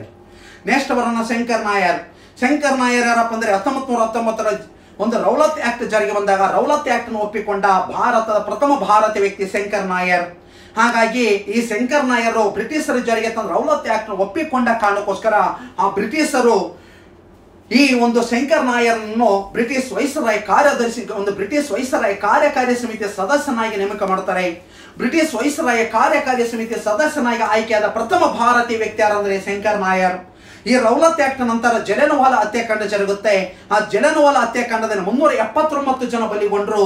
ಹಾಗಾದ್ರೆ ಮನಸ್ಸು ನೊಂದಂತ ಈ ಶಂಕರ್ ನಾಯರು ಆ ಬ್ರಿಟಿಷ್ ವೈಸರಾಯ ಕಾರ್ಯಕಾರಿ ಸಮಿತಿಯ ಸದಸ್ಯಕ್ಕೆ ರಾಜೀನಾಮೆಯನ್ನು ಕೊಟ್ಟರು ಸ್ನೇಹಿತರೆ. ನೆಕ್ಸ್ಟ್ ಬಂದ್ರೆ 3ನೇದು ಎಮೋ ಮತಾಯ. ಎಮೋ ಮತಾಯ ಅಂದ್ರೆ ಸಡನ್ಲಿ ಎಲ್ಲರಿಗೂ ಗೊತ್ತು, ಪ್ರಥಮ ರೈಲ್ವೆ ಸಚಿವ. ತಪ್ಪು, ಅವರು ಜಾನ್ ಮತಾಯ, ಇವ ಎಮೋ ಮತಾಯ. ಎಮೋ ಮತಾಯ ಬೇರೆ, ಜಾನ್ ಮತಾಯ ಬೇರೆ. ಹಾಗಾದ್ರೆ ಎಮೋ ಮತಾಯ ಯಾರಪ್ಪ ಅಂದ್ರೆ ಭಾರತದ ಪ್ರಥಮ ಪ್ರಧಾನಿಯಾದಂತ ಪಂಡಿತ್ ಜವಾಹರ್ಲಾಲ್ ನೆಹರೂರವರ ಖಾಸಗಿ ಕಾರ್ಯದರ್ಶಿ ಯಾರಪ್ಪ ಅಂದ್ರೆ ಎಮೋ ಮತಾಯ್. ಭಾರತದಲ್ಲಿ ಎಮೋ ಮತಾಯ್ ಯಾರಪ್ಪ ಅಂದ್ರೆ ಭಾರತದ ಪ್ರಥಮ ಪ್ರಧಾನಿಯಾದಂತಹ ಪಂಡಿತ್ ಜವಾಹರ್ಲಾಲ್ ನೆಹರೂರವರ ಕಾಲದಲ್ಲಿ ಖಾಸಗಿ ಕಾರ್ಯದರ್ಶಿ ಆಗಿ ಒಂದು ಕಾರ್ಯನಿರ್ವಹಿಸಿದ ವ್ಯಕ್ತಿ ಯಾರಪ್ಪ ಅಂದ್ರೆ ಎಮೋ ಮತಾಯ್. ಹಾಗಾದ್ರೆ KPS ಮೆನನ್ ತಪ್ಪಾಯ್ತು. KPS ಮೆನನ್ ಭಾರತದ ಪ್ರಥಮ ವಿದೇಶಾಂಗ ಕಾರ್ಯದರ್ಶಿ. ಹಾಗಾದ್ರೆ ನೆಕ್ಸ್ಟ್ ಬಂದ್ರೆ ಶಂಕರ್ ನಾಯರು ಹಾಗಾದ್ರೆ ಬ್ರಿಟಿಷ್ ವೈಸರಾಯ ಕಾರ್ಯಕಾರಿ ಸಮಿತಿಯ ಸದಸ್ಯನಾದ ಪ್ರಥಮ ವ್ಯಕ್ತಿ. ಹಾಗಾದ್ರೆ ಎಮೋ ಮತಾಯ ಒಂದು ಪಂಡಿತ್ ಜವಾಹರ್ಲಾಲ್ ನೆಹರು ಕಾಲದಲ್ಲಿ ಖಾಸಗಿಯ ಕಾರ್ಯದರ್ಶಿ ಆದವರು. ಉಳಿದದ್ದು ಒಂದೇ, VP Menon. Sir, VP Menon ಯಾರು? VP ಮೆನನ್ ಅವರು ಕೇರಳ ಮೂಲದ ವ್ಯಕ್ತಿ. ಹಾಗಾದ್ರೆ ಭಾರತದಲ್ಲಿ ICS ಪರೀಕ್ಷೆಯನ್ನು ಬರೆದು ಪಾಸ್ ಆದಂತ ಒಬ್ಬ ಭಾರತೀಯ ವ್ಯಕ್ತಿ ಯಾರಂದ್ರೆ VP ಮೆನನ್ ಅವರ ಸ್ನೇಹಿತರೆ. ಈ ವಿ ಪಿ ಮೆನನ್ ಮೂಲತಃವಾಗಿ ಕೇರಳ ರಾಜ್ಯದವರು ಮತ್ತು ಸಿವಿಲ್ ಸರ್ವಿಸ್ ಪರೀಕ್ಷೆಯಲ್ಲಿ ಪಾಸ್ ಆಗಿ ನಂತರ ಒಂದು ಬ್ರಿಟಿಷ್ ಸರ್ಕಾರದಲ್ಲಿ ಸೇವೆ ಸಲ್ಲಿಸಿದಂತ ವ್ಯಕ್ತಿ ವಿ ಪಿ ಮೆನನ್ ರವರು. ಅಂದರೆ ಬ್ರಿಟಿಷ್ ವೈಸರಾಯರಾದಂತ Lord Linlithgow, Lord Wavell, next Mountbatten ಕಾಲದಲ್ಲಿ ಒಂದು ಹುದ್ದೆಯಲ್ಲಿ ಸರ್ಕಾರಿ ಹುದ್ದೆಯಲ್ಲಿ ಸೇವೆ ಸಲ್ಲಿಸಿದಂತ ವ್ಯಕ್ತಿ ವಿ ಪಿ ಮೆನನ್ ರವರ ಸ್ನೇಹಿತರೆ. ಹಾಗೆ ಇಂಥ ವಿ ಪಿ ಮೆನನ್ ರವರು ಒಂದು ಬ್ರಿಟಿಷ್ ಸರ್ಕಾರದಲ್ಲಿ ಅನೇಕವಾದಂತ ಹುದ್ದೆಯನ್ನು ಅಲಂಕರಿಸಿಕೊಂಡು ಸೇವೆ ಸಲ್ಲಿಸಿದ ಕಾರಣಕ್ಕೋಸ್ಕರ ಭಾರತ ಸ್ವಾತಂತ್ರ್ಯಗೊಂಡ ನಂತರ ಭಾರತದ ಸರ್ಕಾರ ಭಾರತದಲ್ಲಿ ಕಾರ್ಯದರ್ಶಿಯನ್ನಾಗಿ ನೇಮಕ ಮಾಡುತ್ತೆ. ಹಾಗಾಗಿ ಭಾರತದ ಪ್ರಥಮ ಭಾರತೀಯ ಕಾರ್ಯದರ್ಶಿ ಯಾರಪ್ಪ ಅಂದ್ರೆ ಅವರೇ ವಿ ಪಿ ಮೆನನ್. 1947ರಿಂದ 1951ರವರೆಗೆ ಭಾರತ ಸರ್ಕಾರದ ಕಾರ್ಯದರ್ಶಿಯಾಗಿ ನೇಮಕರಾದಂಥ ವ್ಯಕ್ತಿ ವಿ ಪಿ ಮೆನನ್ ರವರು ಸ್ನೇಹಿತರೆ. ಇಂಥ ವಿ ಪಿ ಮೆನನ್ ರವರು ಒಂದು ಭಾರತದ ಪ್ರಥಮ ರಾಜಕೀಯ ಕಾರ್ಯದರ್ಶಿಯಾಗಿ ಒಂದು ಸೇವೆ ಸಲ್ಲಿಸ್ತಾರೆ. ಹಾಗಾದ್ರೆ ಇದೇ 1948ರಲ್ಲಿ ಸರ್ದಾರ್ ವಲ್ಲಭಾಯ್ ಪಟೇಲ್ ಇಡೀ ಭಾರತ ಏಕೀಕರಣಗೊಳಿಸಬೇಕೆಂಬ ಒಂದು ಬ್ಲೂ ಪ್ರಿಂಟ್ ತಯಾರಿಸಿದಾಗ ಆಗ ಸರ್ದಾರ್ ವಲ್ಲಭಾಯ್ ಪಟೇಲ್ ಅವರ ಜೊತೆ ಕೈ ಜೋಡಿಸಿದ ವ್ಯಕ್ತಿ ಯಾರಂದ್ರೆ ಅವರೇ ವಿ ಪಿ ಮೆನನ್ ರವರು ಸ್ನೇಹಿತರೆ. 4 ಸಹಿತ ಸಮಂಜಸವಾದ ಉತ್ತರಗಳನ್ನು ಕೊಟ್ಟಿದ್ದೇನೆ. ಈ ರೀತಿಯಾಗಿ 4 ಸಹಿತ ತರ್ಕಬದ್ಧವಾಗಿ ಉತ್ತರವನ್ನು ಅವಲೋಕನ ಮಾಡಿ ನೀವು ಸಹಿತ 4 ಸಹಿತ ಉತ್ತರ ಕೊಡಿ. ನೆಕ್ಸ್ಟ್ ಶಂಕರ್ ನಾಯರ್ ಯಾರಂತ ಕೇಳ್ಬೋದು, ನೆಕ್ಸ್ಟ್ KPS ಮೆನನ್ ಯಾರಂತ ಕೇಳ್ಬೋದು, ನೆಕ್ಸ್ಟ್ MO ಮತಾಯಿ ಯಾರಂತ ಕೇಳ್ಬೋದು. ಯಾವುದೇ ರೀತಿಯ ಪ್ರಶ್ನೆ ಕೇಳಿ ಎಲ್ಲದಕ್ಕೂ ಸಹಿತ ಸರಿಯಾದ ಉತ್ತರಗಳನ್ನು ಕೊಡಕ್ಕೆ ಪ್ರಯತ್ನಿಸಿ ಸ್ನೇಹಿತರೆ. ನೆಕ್ಸ್ಟ್ ಹೋಗೋಣ.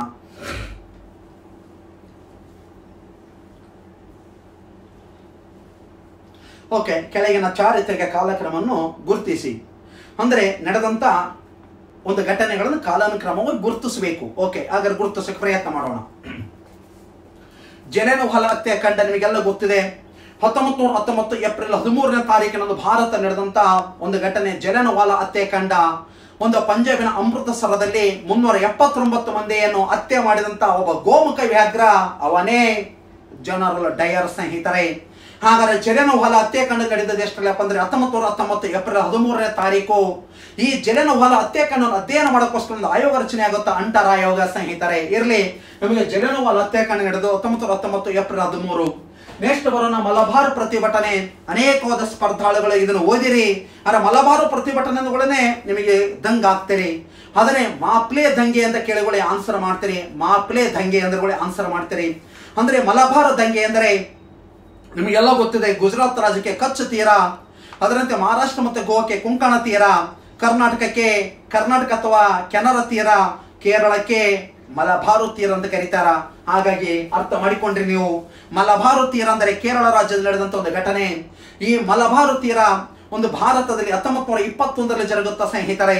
1921ರಲ್ಲಿ ಕೇರಳದ ಉತ್ತರ ಭಾಗದಲ್ಲಿದ್ದಂತ ಮುಸ್ಲಿಂ ರೈತರ ಮೇಲೆ ಬ್ರಿಟಿಷ್ ಸರ್ಕಾರ ಮತ್ತು ಹಿಂದೂ ಭೂ ಹಿಡುವಳಿದಾರರು ಒಂದುಗೂಡಿಕೊಂಡು ಆ ಮುಸ್ಲಿಂ ರೈತರ ಮೇಲೆ ಒಂದು ದಂಗೆ ಹೇಳ್ತಾರೆ. ಹಾಗಾಗಿ ಮುಸ್ಲಿಂ ರೈತರು ಆ ದಂಗೆಯನ್ನು ಅಡಗಿಸೋಕ್ಕೋಸ್ಕರ ಹೋರಾಟ ಮಾಡ್ತಾರೆ. ಇದನ್ನೇ ಒಂದು ಮಲಬಾರ್ ಹೋರಾಟ ಅಥವಾ ಮಾಪ್ಲೆ ದಂಗೆ ಅಂತ ಕರೀತಾರೆ. ಜರುಗಿದ್ದು 1921ರಲ್ಲಿ ಸ್ನೇಹಿತರೆ. ನೆಕ್ಸ್ಟ್ ಬರೋಣ ಕೋಮಘಟ್ಟ ಮಾರುಘಟ್ಟನೆ. ಅನೇಕ ಸ್ಪರ್ಧಾಳುಗಳು ಕೋಮಘಟ್ಟ ನಾವು ಎಲ್ಲಿ ಕೇಳಿ ಇಲ್ಲ. ಏನದು ಕೋಮಘಟ್ಟ? ಇಲ್ಲಿ ಅರ್ಥ ಮಾಡಿಕೊಳ್ಳಿ. ಭಾರತದಲ್ಲಿಂತ ಬ್ರಿಟಿಷ್ ಭಾರತೀಯರು ಭಾರತದಿಂದ ವಲಸೆ ಹೋಗ್ತಾರೆ 1914ರಲ್ಲಿ ಸ್ನೇಹಿತರೆ. 1914ರಲ್ಲಿ ಭಾರತದಲ್ಲಿದ್ದಂತ ಬ್ರಿಟಿಷ್ ಭಾರತೀಯರು ಈ ಭಾರತದಲ್ಲಿ ಇರೋದು ಬೇಡ, ಬೇರೆ ದೇಶದಲ್ಲಿ ನೆಲೆ ಕಂಡುಕೊಳ್ಳೋಣ ಅಂತೇಳಿ ವಲಸೆ ಹೋಗ್ತಾರೆ. ಜಪಾನಿಗೆ ಹೋದ್ರೆ ಸ್ನೇಹಿತರೆ. ಆಗ ಜಪಾನಿಗೆ ಹೋದಾಗ ಆ ಜಪಾನ್ ಬೇಡ, ನಮಗೆ ಕೆನಡಕ್ಕೆ ಹೋಗ್ಬೇಕೆಂಬ ಆಸೆ ಆಗುತ್ತೆ ಆ ಬ್ರಿಟಿಷ್ ಭಾರತೀಯರಿಗೆ. ಕೆನಡಕ್ಕೆ ಹೋಗ್ಬೇಕಂದ್ರೆ ಅವರಿಗೆ ಒಂದು ಹಡಗು ಬೇಕು. ಹಾಗಾದ್ರೆ ಆಗಿನ ಕಾಲದ ಹುಗಿ ಎಂಜಿನ್ ಯಾವ್ದಪ್ಪ ಅಂದ್ರೆ ಮಾರು ಕೋಮಘಟ್ಟ ಮಾರ. ಕೋಮಘಟ್ಟ ಮಾರು ಎಂಬುದು ಒಂದು ಹಡಗಿನ ಹೆಸರು ಸ್ನೇಹಿತರೆ. ಹಾಗಾದ್ರೆ ಕೋಮಘಟ್ಟ ಮಾರು ಎಂಬುದು ಒಂದು ಹಡಗಿನ ಹೆಸರು. ಇದು ಒಂದು ಉಗಿ ಎಂಜಿನ್. ಹಾಗಾದ್ರೆ ಈ ಕೋಮಘಟ್ಟ ಮಾರು ಎಂಬ ಹಡಗನ್ನು ಜಪಾನ್ ದೇಶದಲ್ಲಿ ಪಡೆದುಕೊಂಡು ಅಲ್ಲಿರುವಂತಹ ಬ್ರಿಟಿಷ್ ಭಾರತೀಯರು ಆ ಜಪಾನ್ ಅನ್ನು ತೊರೆದು ಎಲ್ಲಿಗೆ ಹೋಗ್ತಾರೆ ಅಂದ್ರೆ ಕೆನಡಕ್ಕೆ ಹೋಗಿ ಕನ್ನಡದಲ್ಲಿ ವಾಸ ಮಾಡ್ಬೇಕಂತ ಹೋಗ್ತಾರೆ. ಆದರೆ ಕೆನಡಾ ಸರ್ಕಾರ ಆ ಕೋಮಘಟ್ಟ ಮಾರಿನಲ್ಲಿ ಬಂದಂತ ಹಡಗಿನಲ್ಲಿ ಬಂದಂತ ಆ ಪ್ರಜೆಗಳನ್ನ ನಮ್ಮ ದೇಶಕ್ಕೆ ಅವಕಾಶ ಕೊಡೋದು ಬೇಡ ಅಂತೇಳಿ ಹಾಗಾದ್ರೆ ಕೆನಡಾ ಸರ್ಕಾರ ಆದೇಶ ಕೊಡುತ್ತೆ. ಹಾಗಾದ್ರೆ ಅವರು ಕೋಮಘಟ್ಟ ಅಡಗಿರುವುದಂತ ಬ್ರಿಟಿಷ್ ಭಾರತೀಯರಲ್ಲಿ ಒಂದು ಇಳಿಯಕ್ಕೆ ಪ್ರಯತ್ನಿಸಿದಾಗ ಪೊಲೀಸರು ಲಾಠಿ ಏಟನ್ನು ಮಾಡ್ತಾರೆ. 1914ರಲ್ಲಿ ಲಾಠಿ ಏಟನ್ನು ಕೊಟ್ಟು ಅಲ್ಲಿ 20 ಸಿಖ್ ಭಾರತೀಯರ ಮರಣ ಹೊಂದುತ್ತಾರೆ. ಇದನ್ನೇ ಕೋಮಘಟ್ಟ ಮಾರುಘಟ್ಟನೆ ಅಂತ ಕರೀತಾರ. ಎಷ್ಟೇ ಜರುಗುತ್ತಂದ್ರೆ 1914ರಲ್ಲಿ ಸ್ನೇಹಿತರೆ. ಹಾಗಾದ್ರೆ ಕೋಮಘಟ್ಟ ಎಂಬುದು ಏನಲ್ಲ, ಒಂದು ಹಡಗಿನ ಹೆಸರು, ನೆನಪಿಟ್ಕೊಳ್ಳಿ. ನೆಕ್ಸ್ಟ್ RIN ದಂಗೆ. ನಾನು ಈಗಾಗಲೇ RIN ದಂಗೆ ಬಗ್ಗೆ ಹೇಳಿದ್ದೀನಿ. ಇದನ್ನು ಬಾಂಬೆ ದಂಗೆ ಅಂತ ಕರೆಯುತ್ತಾರೆ. RIN ಅಂದ್ರೆ ರಾಯಲ್ ಇಂಡಿಯನ್ ನಾವಿ ದಂಗೆ ಎಂದ ಅರ್ಥ. 1946 ಫೆಬ್ರವರಿ 18ರಿಂದ 23ನೇ ತಾರೀಕಿನಂದು ಬಾಂಬೆಯಲ್ಲಿದ್ದಂಥ ನಾವಿಕರು ತಮ್ಮ ಅನೇಕವಾದ ಬೇಡಿಕೆಗಳನ್ನು ಮಂಡಿಸ್ತಾರೆ. ನಮಗೆ ಉತ್ತಮವಾದಂಥ ಆಹಾರ ಕೊಡಿ ಮತ್ತು ನಮಗೆ ಒಂದು ಸುಸಜ್ಜಿತವಾದ ವಾತಾವರಣ ಕಲ್ಪಿಸಿ. ನಮ್ಮ ಮೇಲಿನ ಅಧಿಕಾರಿಗಳು ನಮ್ಮ ಏಕವಚನದಲ್ಲಿ ಪದಗಳನ್ನು ಬಳಸುತ್ತಿದ್ದಾರೆ. ನಮಗೆ ವೇತನ ಭತ್ಯೆ ಹೆಚ್ಚಿಸ್ರಿ ಎಂಬ ಅನೇಕವಾದ ಬೇಡಿಕೆಗಳನ್ನು ನಾವಿಕರು ಮಂಡಿಸ್ತಾರೆ. ಹಾಗಾದ್ರೆ ಇಂಥ ನಾವಿಕರು ತಮ್ಮ ಬೇಡಿಕೆಗಳನ್ನು ಮಂಡಿಸಿದ್ದು 1946 ಫೆಬ್ರವರಿ 18ರಿಂದ 23ನೇ ತಾರೀಕಿನಂದು ಹೋರಾಟವಾಗುತ್ತಾ ಬಾಂಬೆಯಲ್ಲಿ. ಇದನ್ನೇ ಬಾಂಬೆ ದಂಗೆ ಎಂದು ಕರೆಯುತ್ತಾರೆ ಸ್ನೇಹಿತರೆ. ಹಾಗಾದ್ರೆ ಇಲ್ಲಿ ಒಂದು ಘಟನೆಗಳು ಬಂದ್ರೆ, ಒಂದೇದು ಜಲಿಯನ್ ವಾಲಾಬಾಗ್ ಹತ್ಯಾಕಾಂಡ ನಡೆದು 1919, ಮಲಬಾರ್ ಪ್ರತಿಭಟನೆ ನಡೆದಿದ್ದು 1921 ಮಾಪ್ಲೆ ದಂಗೆ. ಈ ಮಾಪ್ಲೆ ದಂಗೆ ಮುಂದೆ ಖಿಲಾಫತ್ ಚಳವಳಿಗೆ ಏನಪ್ಪಾ ಅಂದ್ರೆ ಮೇಲ್ಗೈ ಆಗುತ್ತೆ. ಅದರಂತೆ ಕೋಮಘಟ್ಟ ಘಟನೆ ನಡೆದದ್ದು 1914. ಅದರಂತೆ RIN ದಂಗೆ ನಡೆದು 1946. ಸರಿಯಾದ ಉತ್ತರಗಳು ಬರೋಣ. ಒಂದೇದಪ್ಪ ಅಂದ್ರೆ ಒಂದೇದು 3 ನೋಡು ಸರಿಯಾಗಿದೆ. ನೆಕ್ಸ್ಟ್ ಒನ್ ಅಂದ್ರೆ ಎರಡನೇದು ಯಾವ್ದಪ್ಪ ಅಂದ್ರೆ ಜಲಿಯನ್ ವಾಲಾ ಹತ್ಯಾಕಾಂಡ. ನೆಕ್ಸ್ಟ್ ಒನ್ ಅಂದ್ರೆ ಮಲಬಾರ್ ಪ್ರತಿಭಟನೆ. Next RIN. ಹಾಗಾದ್ರೆ ಸರಿಯಾದ ಉತ್ತರ ಇಲ್ಲಿದೆ ನೋಡಿಕೊಳ್ಳಿ, ಇಲ್ಲಿದೆ ನೋಡಿ. 3ನೇದು ಓಕೆ. ಹಾಗಾದ್ರೆ ನೆಕ್ಸ್ಟ್ ಜಲಿಯನ್ ವಾಲಾಬಾಗ್ 3ನೇದು ಎಷ್ಟು ನಡೆಯುತ್ತೆ? 1914. ನೆಕ್ಸ್ಟ್ 1919. ನೆಕ್ಸ್ಟ್ ಮಲಬಾರ್ ಪ್ರತಿಭಟನೆ ನಡೆದದ್ದು ಎಷ್ಟಪ್ಪ ಅಂದ್ರೆ 1921. RIN ದಂಗೆ ಇಂಡಿಯನ್ ಒಂದು ಏನಪ್ಪ ರಾಯಲ್ ಇಂಡಿಯನ್ ನಾವಿ ದಂಗೆ ನಡೆದದ್ದು 1946 ಫೆಬ್ರವರಿ 18ನೇ ತಾರೀಕಿನಂದು ಸ್ನೇಹಿತರೆ. ಹಾಗಾದ್ರೆ ಇಲ್ಲಿ ಒಂದು ಪ್ರಮುಖವಾದಂತ ಉತ್ತರ ಸರಿಯಾಗಿದ್ದು ಇದು ಸರಿಯಾಗಿದೆ. ಅವು ಯಾವುದೇ ರೀತಿಯಲ್ಲಿ ಒಂದು ಕಾಲಾನುಕ್ರಮ ಕೇಳಿ ನಿಮಗೆ ಪ್ರತಿಯೊಂದು ಸಂಪೂರ್ಣವಾದ ಮಾಹಿತಿ ಗೊತ್ತಿರಬೇಕು. ಆ ಇಯರ್ನಲ್ಲಿ ಅದು ಗೊತ್ತಿತ್ತಂದ್ರೆ ಖಂಡಿತವಾಗಿ ಉತ್ತರ ಕೊಡ್ತೀರಿ. ಈ ರೀತಿಯಾಗಿ ಉತ್ತರ ಕೊಡಿ. ಓಕೆ, ನೆಕ್ಸ್ಟ್ ಒಂದು ಹೋಗೋಣ. ಋಗ್ವೇದದಲ್ಲಿ ಪುರುಷ ಸೂಕ್ತದಲ್ಲಿ ಏನಿದೆ? ಓಕೆ, ಋಗ್ವೇದದಲ್ಲಿ ಪುರುಷ ಸೂಕ್ತ ಅನ್ನೋದಕ್ಕಿಂತ ಮುಂಚಿತವಾಗಿ ನಮ್ಮ ಋಗ್ವೇದದ ಬಗ್ಗೆ ಸಂಪೂರ್ಣವಾದ ಮಾಹಿತಿ ತಿಳ್ಕೊಳ್ಳೋಣ. ಋಗ್ವೇದದಲ್ಲಿ ಮೂಲತಃವಾಗಿ 1017 ಶ್ಲೋಕಗಳಿದ್ದು ನಂತರ 11 ಸೇರ್ಪಡೆ ಮಾಡಿದ್ವಿ. ಒಟ್ಟು 1028 ಶ್ಲೋಕಗಳಾದವು ಸ್ನೇಹಿತರೆ. ಋಗ್ವೇದ ಪ್ರಸ್ತುತವಾಗಿ 1028 ಶ್ಲೋಕಗಳಿವೆ. ಎಷ್ಟು ಮಂಡಲಗಳು ಒಳಗೊಂಡಿತ್ತು ಅಂದ್ರೆ 10 ಮಂಡಲಗಳನ್ನು ಒಳಗೊಂಡಿದೆ. ಆ 10 ಮಂಡಲಗಳಲ್ಲಿ ಅತಿ ಪ್ರಾಚೀನವಾದ ಮಂಡಲ 3ನೇ ಮಂಡಲ. ಆ 3ನೇ ಮಂಡಲ ಯಾವ್ದಪ್ಪ ಅಂದ್ರೆ ಗಾಯತ್ರಿ ಮಂತ್ರ ಒಳಗೊಂಡಿದೆ. ಆ ಗಾಯತ್ರಿ ಮಂತ್ರ ರಚನೆ ಮಾಡಿದವರು ಯಾರಪ್ಪ ಅಂದ್ರೆ ವಿಶ್ವಾಮಿತ್ರ. ಆ ಗಾಯತ್ರಿ ಮಂತ್ರ ಸೂರ್ಯನ ತಾಯಿ ಸಾವಿತ್ರಿ ದೇವತೆನ ಆರಾಧಿಸುತ್ತದೆ ಸ್ನೇಹಿತರೆ. ಹಾಗಾದ್ರೆ ನೆಕ್ಸ್ಟ್ ಒನ್ ಅಂದ್ರೆ 7ನೇ ಮಂಡಲ ದಶರಾಜರ ಯುದ್ಧದ ಬಗ್ಗೆ. ಭಾರತದಲ್ಲಿ ನಡೆದಂತ ಪ್ರಥಮ ಯುದ್ಧ ಯಾವ್ದಪ್ಪ ಅಂದ್ರೆ ದಶರಾಜರ ಯುದ್ಧ. 5 ಜನ ಆರ್ಯರು 5 ಜನ ಆರ್ಯರೇತರ ನಡುವೆ ನಡೆದ ಕದನ ದಶರಾಜರ ಯುದ್ಧ. ಯಾವ ನದಿಯ ದಂಡೆ ಮೇಲೆ ಜರುಗುತ್ತಂದ್ರೆ ರಾವಿ ನದಿಯ ದಂಡೆ ಮೇಲೆ. ಆ ರಾವಿ ನದಿಯ ದಂಡೆಗೆ ಇಂದಿನ ಕಾಲದಲ್ಲಿ ಎಂತ ಹೆಸರು ಕರೀತಾರೆ ಅಂದ್ರೆ ಪರುಷಿಣಿ ಎಂದು ಕರೆಯುತ್ತಾರೆ ಸ್ನೇಹಿತರೆ. ಅದರಂತೆ ಸ್ನೇಹಿತರೆ ಮತ್ತೊಂದು 9ನೇ ಮಂಡಲ ಯಾವುದ್ರ ಬಗ್ಗೆ ತಿಳಿಸುತ್ತಂದ್ರೆ ಸೋಮರಸದ ಬಗ್ಗೆ ತಿಳಿಸುತ್ತೆ. 10ನೇ ಮಂಡಲ ಏನು ಒಳಗೊಂಡಂದ್ರೆ 4 ಜಾತಿಗಳ ಬಗ್ಗೆ ತಿಳಿಸುತ್ತೆ, ಅದೇ ಪುರುಷ ಸೂಕ್ತಿಯಲ್ಲಿ. ಹಾಗಾದ್ರೆ 4 ಜಾತಿಗಳ ಬಗ್ಗೆ ಅಥವಾ 4 ವರ್ಣಗಳ ಬಗ್ಗೆ ಉಲ್ಲೇಖ ನೀಡುವಂತ ಮಂಡಲ 10ನೇ ಮಂಡಲ. ಆ 10ನೇ ಮಂಡಲ ಯಾವ್ದಪ್ಪ ಅಂದ್ರೆ ಪುರುಷ ಸೂಕ್ತಿ. ಎಷ್ಟು ಜಾತಿಗಳ ಬಗ್ಗೆ ಅಂದ್ರೆ 4 ಜಾತಿಗಳು. 1 ಬ್ರಾಹ್ಮಣ, 2 ಕ್ಷತ್ರಿಯ, 3 ವೈಶ್ಯ, 4 ಶೂದ್ರ. ಬ್ರಹ್ಮನ ಬಾಯಿಂದ ಜನಿಸಿದವನೇ ಬ್ರಾಹ್ಮಣ, ಬ್ರಹ್ಮನ ತೋಳಿಂದ ಜನಿಸಿದವನೇ ಕ್ಷತ್ರಿಯ, ಬ್ರಹ್ಮನ ತೊಡೆಯಿಂದ ಜನಿಸಿದವನೇ ವೈಶ್ಯ, ಬ್ರಹ್ಮನ ಪಾದಗಳಿಂದ ಜನಿಸಿದವನೇ ಯಾರಪ್ಪ ಅಂದ್ರೆ ಶೂದ್ರ. ಹಾಗಾಗಿ ಈ 4 ಜಾತಿಗಳ ಬಗ್ಗೆ ಎಲ್ಲಿ ಉಲ್ಲೇಖಿಸಲಾಗಿತ್ತಂದ್ರೆ ಋಗ್ವೇದದ 10ನೇ ಮಂಡಲ ಪುರುಷ ಸೂಕ್ತಿಯಲ್ಲಿ ಉಲ್ಲೇಖವಾಗಿದೆ. ಓಕೆ ಸ್ನೇಹಿತರೆ, ನೆಕ್ಸ್ಟ್ ಹೋಗೋಣ.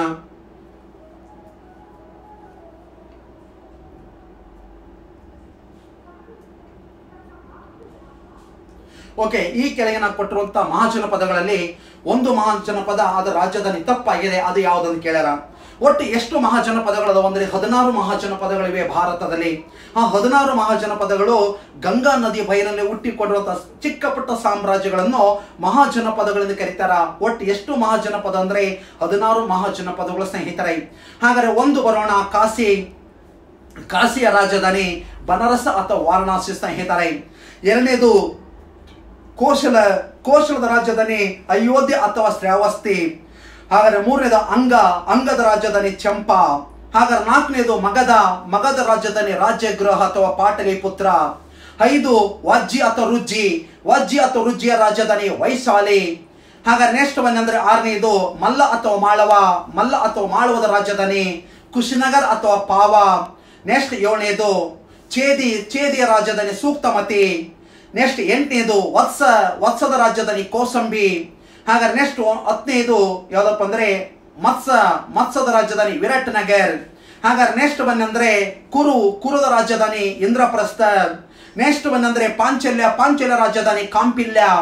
ನೆಕ್ಸ್ಟ್ ಸುರಸೇನ ರಾಜಧಾನಿ ಮಥುರಾ. ಹಾಗಾದ್ರೆ ನೆಕ್ಸ್ಟ್ ಯಾವ್ದಪ್ಪ ಅಂದ್ರೆ ಅಸ್ಮಕದ ರಾಜಧಾನಿ ಪೋದತಿ ಅಥವಾ ಪೋದನ್. ನೆಕ್ಸ್ಟ್ ಗಾಂಧರ ರಾಜಧಾನಿ ತಕ್ಷಶಿಲ. ನೆಕ್ಸ್ಟ್ ಅವಂತಿ ರಾಜಧಾನಿ ಉಜ್ಜಯಿನಿ. ಹಾಗಾದ್ರೆ ಕೊನೆಯದು ಕಾಂಬೋಜದ ರಾಜಧಾನಿ ರಾಜಪುರ. ಒಂದ್ಸಲ ಅಂಡರ್ಸ್ಟ್ಯಾಂಡ್ ಮಾಡಿಕೊಳ್ಳಿ, 16 ಮಹಾಜನಪದಗಳು: ಕಾಂಬೋಜ, ರಾಜಪುರ, ಅವಂತಿ, ಉಜ್ಜಯಿನಿ, ಮಗಧ, ಗಾಂಧಾರ, ತಕ್ಷಶಿಲ, ಅಸ್ಮಕ, ಪೋದತಿ ಅಥವಾ ಪೋದನ್, ಸುರಸೇನ, ಮಥುರಾ, ಪಾಂಚಲ್ಯ, ಕಾಂಪಿಲ್ಯ, ಕುರು, ಇಂದ್ರಪ್ರಸ್ಥ, ಮತ್ಸ, ವಿರಾಟ್ ನಗರ್, ವತ್ಸ, ಕೋಸಂಬಿ, ಚೇದಿ, ಸೂಕ್ತಮತಿ, ಮಲ್ಲ ಅಥವಾ ಮಾಳವ, ಕುಶಿನಗರ್ ಅಥವಾ ಪಾವ, ವಜ್ಜಿ ಅಥವಾ ರುಜ್ಜಿ, ವೈಶಾಲಿ, ಮಗಧ, ರಾಜಗೃಹ, ನಂತರ ಪಾಟಲಿಪುತ್ರ, ಅಂಗ, ಚಂಪಾ, ಕೋಶಲ, ಅಯೋಧ್ಯೆ ಅಥವಾ ಶ್ರಾವಸ್ತಿ, ಕಾಶಿ, ಬನಾರಸ ಅಥವಾ ವಾರಣಾಸಿ. ಹಾಗಾದ್ರೆ ನೋಡೋಣ, ಕಾಶಿ ಅಥವಾ ವಾರಣಾಸಿ ಸರಿಯಾಗಿದೆ ನಾನು ಹೇಳಿದ್ದು. ಮಗಧ ರಾಜಗೃಹ, ನಂತರ ರಾಜಧಾನಿ ಪಾಟಲಿಪುತ್ರ, ಓಕೆ ಸರಿಯಾಗಿದೆ. ಅಂಗ, ಚಂಪಾ, ಓಕೆ ಸರಿಯಾಗಿದೆ. ಹಾಗಾದ್ರೆ ಅವಂತಿ, ವೈಶಾಲಿ, ಹಾಗಾಗಿ ತಪ್ಪಾಗಿದ್ದು ಅವಂತಿ ರಾಜಧಾನಿ ಉಜ್ಜಯಿನಿ ಆಗಬೇಕು. ಹಾಗಾದ್ರೆ ವೈಶಾಲಿ ಎಲ್ಲಿಯ ರಾಜಧಾನಿ ಅಪ್ಪ ಅಂದ್ರೆ ವಜ್ಜಿ ಅಥವಾ ರುಜ್ಜಿ, ಅಜ್ಜಿ ಅಲ್ಲ ವಜ್ಜಿ ಅಥವಾ ರುಜ್ಜಿಯ ರಾಜಧಾನಿ ವೈಶಾಲಿ. ಅರ ಅವಂತಿಯ ರಾಜಧಾನಿ ಯಾವ್ದಪ್ಪ ಅಂದ್ರೆ ಅವಂತಿಯ ರಾಜಧಾನಿ ಉಜ್ಜಯಿನಿ. ಹಾಗಾದ್ರೆ ವೈಶಾಲಿ ಯಾವ್ದಪ್ಪ ಅಂದ್ರೆ ವಜ್ಜಿ ಅಥವಾ ರುಜ್ಜಿ ಆಗಬೇಕು ಸ್ನೇಹಿತರೆ. ಹಾಗಾದ್ರೆ ಇವೆಲ್ಲ ಇದೆ, ಇದರ ತಪ್ಪಾಗಿರೋದೊಂದು ಇದು ಅವಂತಿ ರಾಜ್ಯದಲ್ಲಿ ಉಜ್ಜಯಿನಿ ಅಂತಿದ್ರೆ ಸರಿಯಾಗತ್ತು, ಹಾಗಾಗಿ ತಪ್ಪಾಗಿದೆ.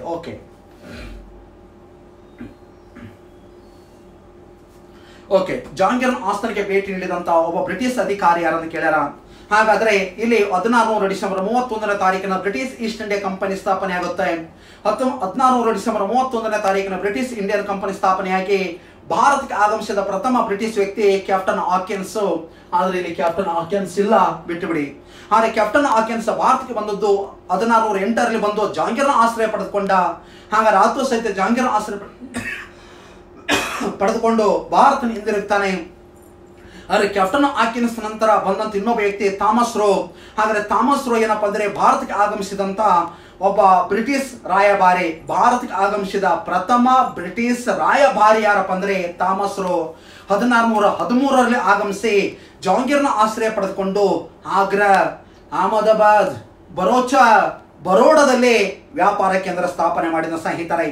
ಓಕೆ ಸ್ನೇಹಿತರೆ, ಜಹಾಂಗೀರ್ನ ಆಸ್ಥಾನಕ್ಕೆ ಭೇಟಿ ನೀಡಿದಂತ ಪ್ರಥಮ ಬ್ರಿಟಿಷ್ ವ್ಯಕ್ತಿ ಥಾಮಸ್ ರೋ. ಕ್ಯಾಪ್ಟನ್ ಹಾಕಿನ್ಸ್ ಇತ್ತಂದ್ರೆ ಮಾಡಬಹುದು, ಆದ್ರೆ ಪ್ರಥಮ ಕ್ಯಾಪ್ಟನ್ ಹಾಕಿನ್ಸ್ ಮತ್ತು ಥಾಮಸ್ ರೋ ಕೊಟ್ಟು ಪ್ರಥಮ ರಾಯಭಾರಿ ಯಾರಂತ ಕೇಳಿದ್ರೆ ಥಾಮಸ್ ರೋ ಹಾಕ್ಬೇಕು, ಪ್ರಥಮ ವ್ಯಕ್ತಿ ಯಾರಂತ ಕೇಳಿದ್ರೆ ಕ್ಯಾಪ್ಟನ್ ಹಾಕಿನ್ಸ್ ಹಾಕ್ಬೇಕು. ಕನ್ಫ್ಯೂಸ್ ಮಾಡ್ಕೋಬೇಡಿ. ಕ್ಯಾಪ್ಟನ್ ಹಾಕಿನ್ಸ್ ಒಬ್ಬ ಸಾಮಾನ್ಯ ವ್ಯಕ್ತಿ, ಥಾಮಸ್ ರೋ ಎಂಬ ವ್ಯಕ್ತಿ ಒಬ್ಬ ರಾಯಭಾರಿ. ಹಾಗಾದ್ರೆ ಜಹಾಂಗೀರ್ನ ಆಸ್ಥಾನಕ್ಕೆ ಭೇಟಿ ನೀಡಿದಂತ ಪ್ರಥಮ ರಾಯಭಾರಿ ಆ ಥಾಮಸ್ ರೋ 1613ಕ್ಕೆ ಆಗಮಿಸಿ ಆಗ್ರೋ, ಅಹಮದಾಬಾದ್, ಬರೋಡಾದಲ್ಲಿ ವ್ಯಾಪಾರ ಕೇಂದ್ರ ಸ್ಥಾಪನೆ ಮಾಡಿದಂತ ವ್ಯಕ್ತಿ ಸ್ನೇಹಿತರೆ. ಹಾಗಾಗಿ ಇಲ್ಲಿ ಸರಿಯಾದ ಉತ್ತರ Thomas rho. Okay, next question.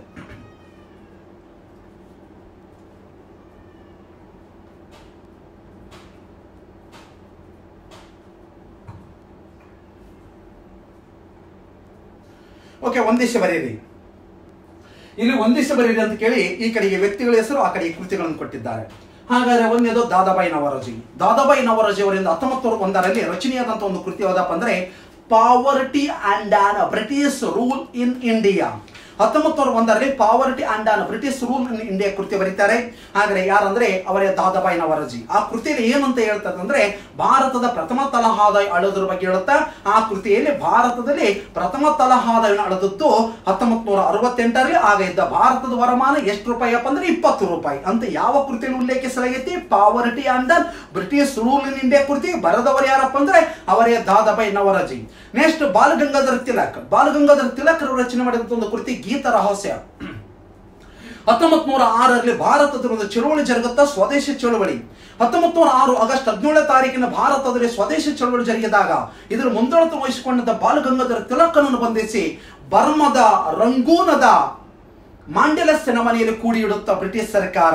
ಈ ಬಾಲಗಂಗಾಧರ ತಿಲಕ ಸ್ವದೇಶಿ ಚಳುವಳಿಯಲ್ಲಿ ಭಾಗವಹಿಸಿದಾಗ ಬಾಲಗಂಗಾಧರ ತಿಲಕರವರನ್ನು ಬಂಧಿಸಿ ಬರ್ಮದ ರಂಗೂನದ ಮಾಂಡೆಲ ಸೆರೆಮನೆಯಲ್ಲಿ ಕೂಡಿಯಿಡುತ್ತಾ ಆ ಬ್ರಿಟಿಷ್ ಸರ್ಕಾರ ಬಾಲಗಂಗಾಧರ ತಿಲಕ್ರವರನ್ನ. ಆಗ ಬಾಲಗಂಗಾಧರ ತಿಲಕ್ ಬಂಧನಕ್ಕೊಳಗಾಗಿ ಆ ಸೆರೆಮನೆಯಲ್ಲಿದ್ದಾಗ ಅಲ್ಲಿದ್ದು ಏನು ಮಾಡಬೇಕಂತೇಳಿ 2 ಕೃತಿ ಬರೀತಾರ. ಒಂದು ಅರ್ಕಟಿಕ್ ಓಮ್ ಆಫ್ ವೇದಸ್ ಎಂಬ ಕೃತಿ. ಆ ಕೃತಿ ಯಾಕೆ ಬರೀತಾರಪ್ಪ ಅಂದ್ರೆ ಒಂದು ಭಾರತಕ ಆರ್ಯರು ಎಲ್ಲಿಂದ ಬಂದ್ರು, ಅರ್ಕಟ್ ಪ್ರದೇಶದಿಂದ ಬಂದ್ರಂತ ಒಂದು ಎಂಬುದಕ್ಕಾಗಿ ಅರ್ಕಟಿಕ್ ಓಮ್ ಆಫ್ ವೇದಸ್ ಕೃತಿ ಬರೆದರು. ಅದರಂತೆ ಭಗವದ್ಗೀತಾ ಸಾರವನ್ನು ಒಳಗೊಂಡಂತೆ ಒಂದು ಕೃತಿ ಬರೀತಾರೆ ಗೀತ ರಹಸ್ಯ. ಹಾಗಾದ್ರೆ ಗೀತ ರಹಸ್ಯ ಎಂಬ ಕೃತಿಯನ್ನು ಬರೆದವರು ಬಾಲಗಂಗಾಧರ ತಿಲಕ್. ಹಾಗೆ ಗೀತ ರಹಸ್ಯ ಯಾವ ಸಾರವನ್ನು ಒಳಗೊಂಡೈತೆ ಅಂತ ಕೇಳ್ತಾರೆ. ಭಗವದ್ಗೀತಾ ಸಾರವನ್ನು ಒಳಗೊಂಡಿದೆ.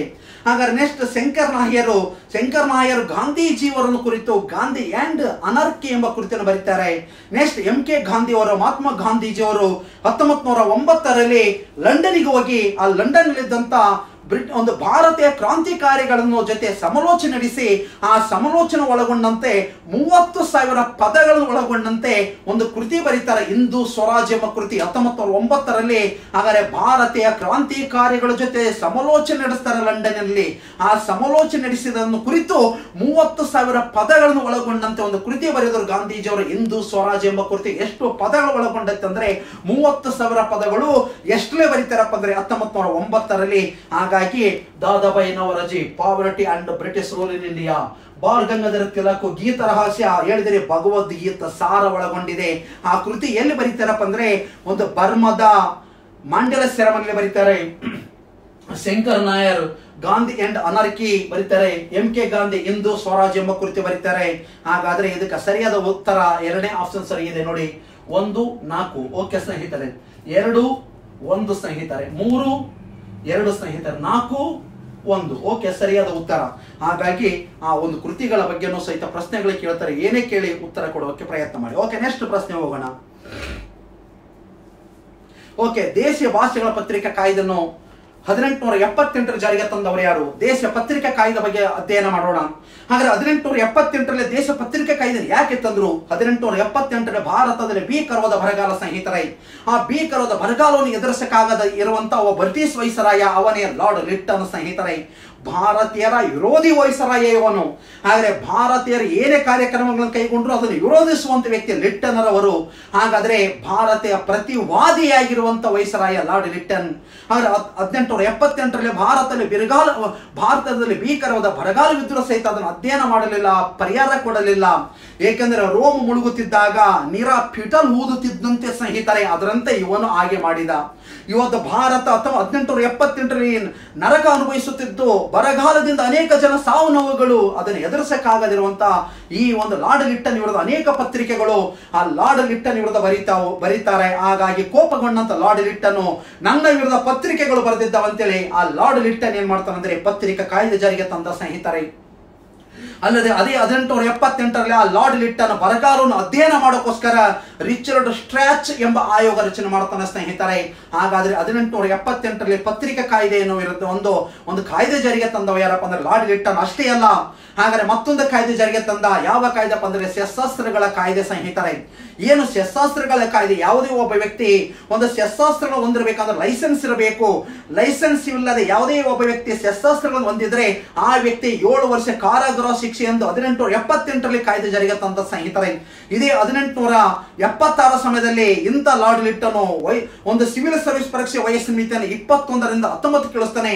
ಸಿವಿಲ್ ಸರ್ವಿಸ್ ಪರೀಕ್ಷೆ ವಯಸ್ಸಿನ ಮಿತಿಯನ್ನು 21 ಇತ್ತ ಮೂಲತಃ 21ರ ಬದಲಾಗಿ ಎಷ್ಟೇ ಕೇಳಿಸ್ತಾನೆ ಅಂದ್ರೆ 19 ಕೇಳಿಸ್ತಾನೆ. ಹಾಗಾದ್ರೆ 21ರಿಂದ 19ಕ್ಕೆ ಸಿವಿಲ್ ಸರ್ವಿಸ್ ಪರೀಕ್ಷೆ ವಯಸ್ಸಿನ ಮಿತಿಯನ್ನು ಇಳಿಸಿದಂತ ಒಬ್ಬ ವ್ಯಕ್ತಿ ಯಾರಪ್ಪ ಅಂದ್ರೆ ಅವನೇ ಲಾರ್ಡ್ ಲಿಟ್ಟನ್ ಸ್ನೇಹಿತರೆ.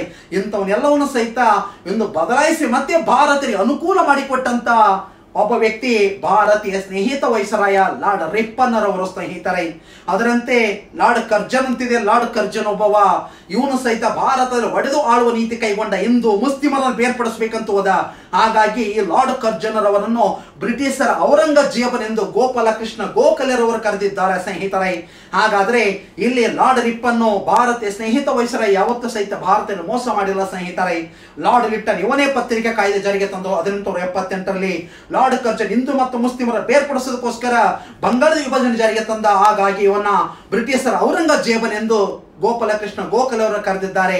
ಹಾಗಾದರೆ ಸರಿಯಾದ ಉತ್ತರ ಲಾರ್ಡ್ ಲಿಟ್ಟನ್ ಸ್ನೇಹಿತರೆ ಒಂದು ಭಾರತದಲ್ಲಿ ಪತ್ರಿಕಾ ಕಾಯ್ದೆ ಜಾರಿಗೆ ತಂದದ್ದು. ಓಕೆ, ನೆಕ್ಸ್ಟ್ ಹೋಗೋಣ. ಭಾರತದಲ್ಲಿ ಓಂ ರೂಲ್ ಚಳವಳಿ ಭಾರತದಲ್ಲಿ ಓಂ ರೂಲ್ ಚಳವಳಿ ವೇಗವಾಗಿ ನಡೆದು ಆಮೇಲೆ ಅಂತ್ಯವಾಗುತ್ತೆ. ಏಕೆ ಅಂತ ಕೇಳಿದರೆ ಇಲ್ಲಿ ಮಾಂಟೆಗೊ ಚೆಮ್ಸ್ಫರ್ಡ್ ಸುಧಾರಣೆ, ಅನಿ ಬೆಸೆಂಟ್ ಲೀಗಿನ ಸದಸ್ಯ ಸೋಮವಾದ್ಯಗಳು ನೋಂದಾಯಿಸಿಕೊಂಡಿದ್ದು, ತಿಲಕರವರು ಓಂ ರೂಲ್ ಚಳವಳಿ ಸ್ಥಾಪನೆ. ಓಕೆ ಸ್ನೇಹಿತರೆ, ಇಲ್ಲಿ ಭಾರತ ಓಂ ರೂಲ್ ಚಳವಳಿ ಕಡಿಮೆಯಾಗಕ್ಕೆ ಒಂದು ಕಾರಣ ಇದೆ. ಇಲ್ಲಿ ಅನಿ ಬೆಸೆಂಟ್ ಬಂಧಿಸಿದಲ್ಲ. ಹಾಗಾದ್ರೆ ಯಾವತ್ತೂ ಸಹಿತ ಮಂದಗಾಮಿಗಳು ಯಾಕೆ ಇದನ್ನು ಮಾಡಿದ್ರು ಅಂತ ಅವರು ಕೇಳಿಲ್ಲ. ಅವ್ರು ಇದನ್ನು ಬಾಲಗಂಗಾಧರ ತಿಲಕನೇ ಮಾಡ್ಯಾನ, ಆತ ಯಾಕೆ ಕಡಿಮೆ ಮಾಡ್ತಾನೆ? ಸಾಧ್ಯವಿಲ್ಲ. ಹಾಗಾದ್ರೆ ಭಾರತದಲ್ಲಿ ಓಂ ರೂಲ್ ಲೀಗ್ ಚಳವಳಿ ಕಡಿಮೆಯಾಗ ಕಾರಣ ಇಲ್ಲಿ ನಾವು ಹೇಳ್ತೀವಿ ಓಂ ರೂಲ್ ಲೀಗ್ ಅಂದ್ರೆ ಸ್ವಯಂ ಆಡಳಿತ. 1914ರಲ್ಲಿ ಪ್ರಥಮ ಮಹಾಯುದ್ಧದ ಸಂದರ್ಭ ಬ್ರಿಟಿಷ್ ಸರ್ಕಾರ ಭಾರತೀಯರಿಗೆ ಆಶ್ವಾಸನೆ ನೀಡುತ್ತೆ. ನೋಡಿ ಭಾರತೀಯರೇ, ನೀವು ಪ್ರಥಮ ಮಹಾಯುದ್ಧದಲ್ಲಿ ಸಹಾಯ ಮಾಡಿದರೆ ನಿಮಗೆ ಸ್ವಯಂ ಆಡಳಿತ ನೀಡುತ್ತೀವಿ ಅಂತ ಹೇಳಿತ್ತು. ಹಾಗಾಗಿ ಭಾರತೀಯರಾದಂತ ಬಾಲಗಂಗಾಧರ ತಿಲಕ್ ಒಪ್ಪಿಕೊಂಡು ಒಂದು ಪ್ರಥಮ ಮಹಾಯುದ್ಧದಲ್ಲಿ ಬ್ರಿಟಿಷರೇ ಸಹಾಯ ಮಾಡಿದ್ವಿ. ಆದರೆ 1918ರಲ್ಲಿ ಅಂತ್ಯ ಬರುತ್ತೆ. ಪ್ರಥಮ ಮಹಾಯುದ್ಧ ಆರೋ ಸಹಿತ ಬ್ರಿಟಿಷ್ ಸರ್ಕಾರ ಸ್ವಯಂ ಆಡಳಿತ ನೀಡುವುದಿಲ್ಲ.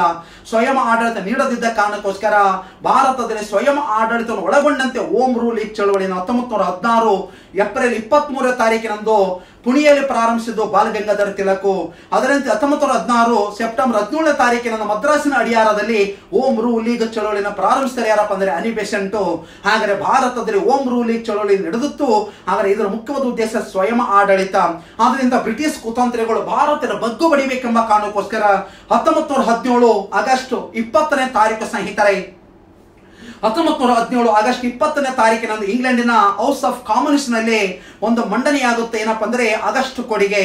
ಈ ಆಗಸ್ಟ್ ಕೊಡಿಗೆ ಮುಖ್ಯವಾದ ಉದ್ದೇಶ ಏನಪ್ಪಾ ಅಂದ್ರೆ ಭಾರತೀಯರಿಗೆ ಒಂದು ಅನೇಕವಾದ ಆಡಳಿತದಲ್ಲಿ ಭಾರತೀಯರು ಸೇರಿಸಿಕೊಳ್ಳುವುದೇ ಈ ಒಂದು ಏನಪ್ಪಾ ಅಂದ್ರೆ ಆಗಸ್ಟ್ ಕೊಡಿಗೆ ಮುಖ್ಯವಾದ ಉದ್ದೇಶವಾಗಿತ್ತು. ಅದನ್ನು ಭಾರತೀಯರೇ ಪರಿಚಯಿಸ್ತಾರೆ 1917 ಆಗಸ್ಟ್ 20ನೇ ತಾರೀಕಿನಂದು ಸ್ನೇಹಿತರೆ. ಅನೇಕ ಭಾರತೀಯರು ಇದನ್ನು ಒಪ್ಪಿಕೊಳ್ತೀವಿ. ಆದರೆ ತೀವ್ರಗಾಮಿಗಳ ಅಸಮಾಧಾನವಾಗುತ್ತೆ. ಹಾಗಾದ್ರೆ ಮಂದಗಾಮಿಗಳು ನಮಗೆ ಆಡಳಿತದಲ್ಲಿ ಅವಕಾಶ ಕೊಟ್ಟರಲ್ಲ ಸಾಕ್ಬಿಡ ಅಂತೇಳಿ ಮಂದಗಾಮಿಗಳು ಆದರೂ ಸ್ನೇಹಿತರೆ. ಆದರೆ ತೀವ್ರಗಾಮಿಗಳಿಗೆ ಅನ್ಯಾಯವಾಗುತ್ತೆ. ಹಾಗಾದ್ರೆ ಈ ಆಗಸ್ಟ್ 1917 ಆಗಸ್ಟ್ 20ನೇ ತಾರೀಕಿನ ಜಾರಿಗೆ ಆಗಸ್ಟ್ ಕೊಡುಗೆಯನ್ನು ಭಾರತೀಯ ಮ್ಯಾಗ್ನೋ ಕಾರ್ಟ್ ಎಂದು ಕರೆಯುತ್ತಾರೆ ಸ್ನೇಹಿತರೆ.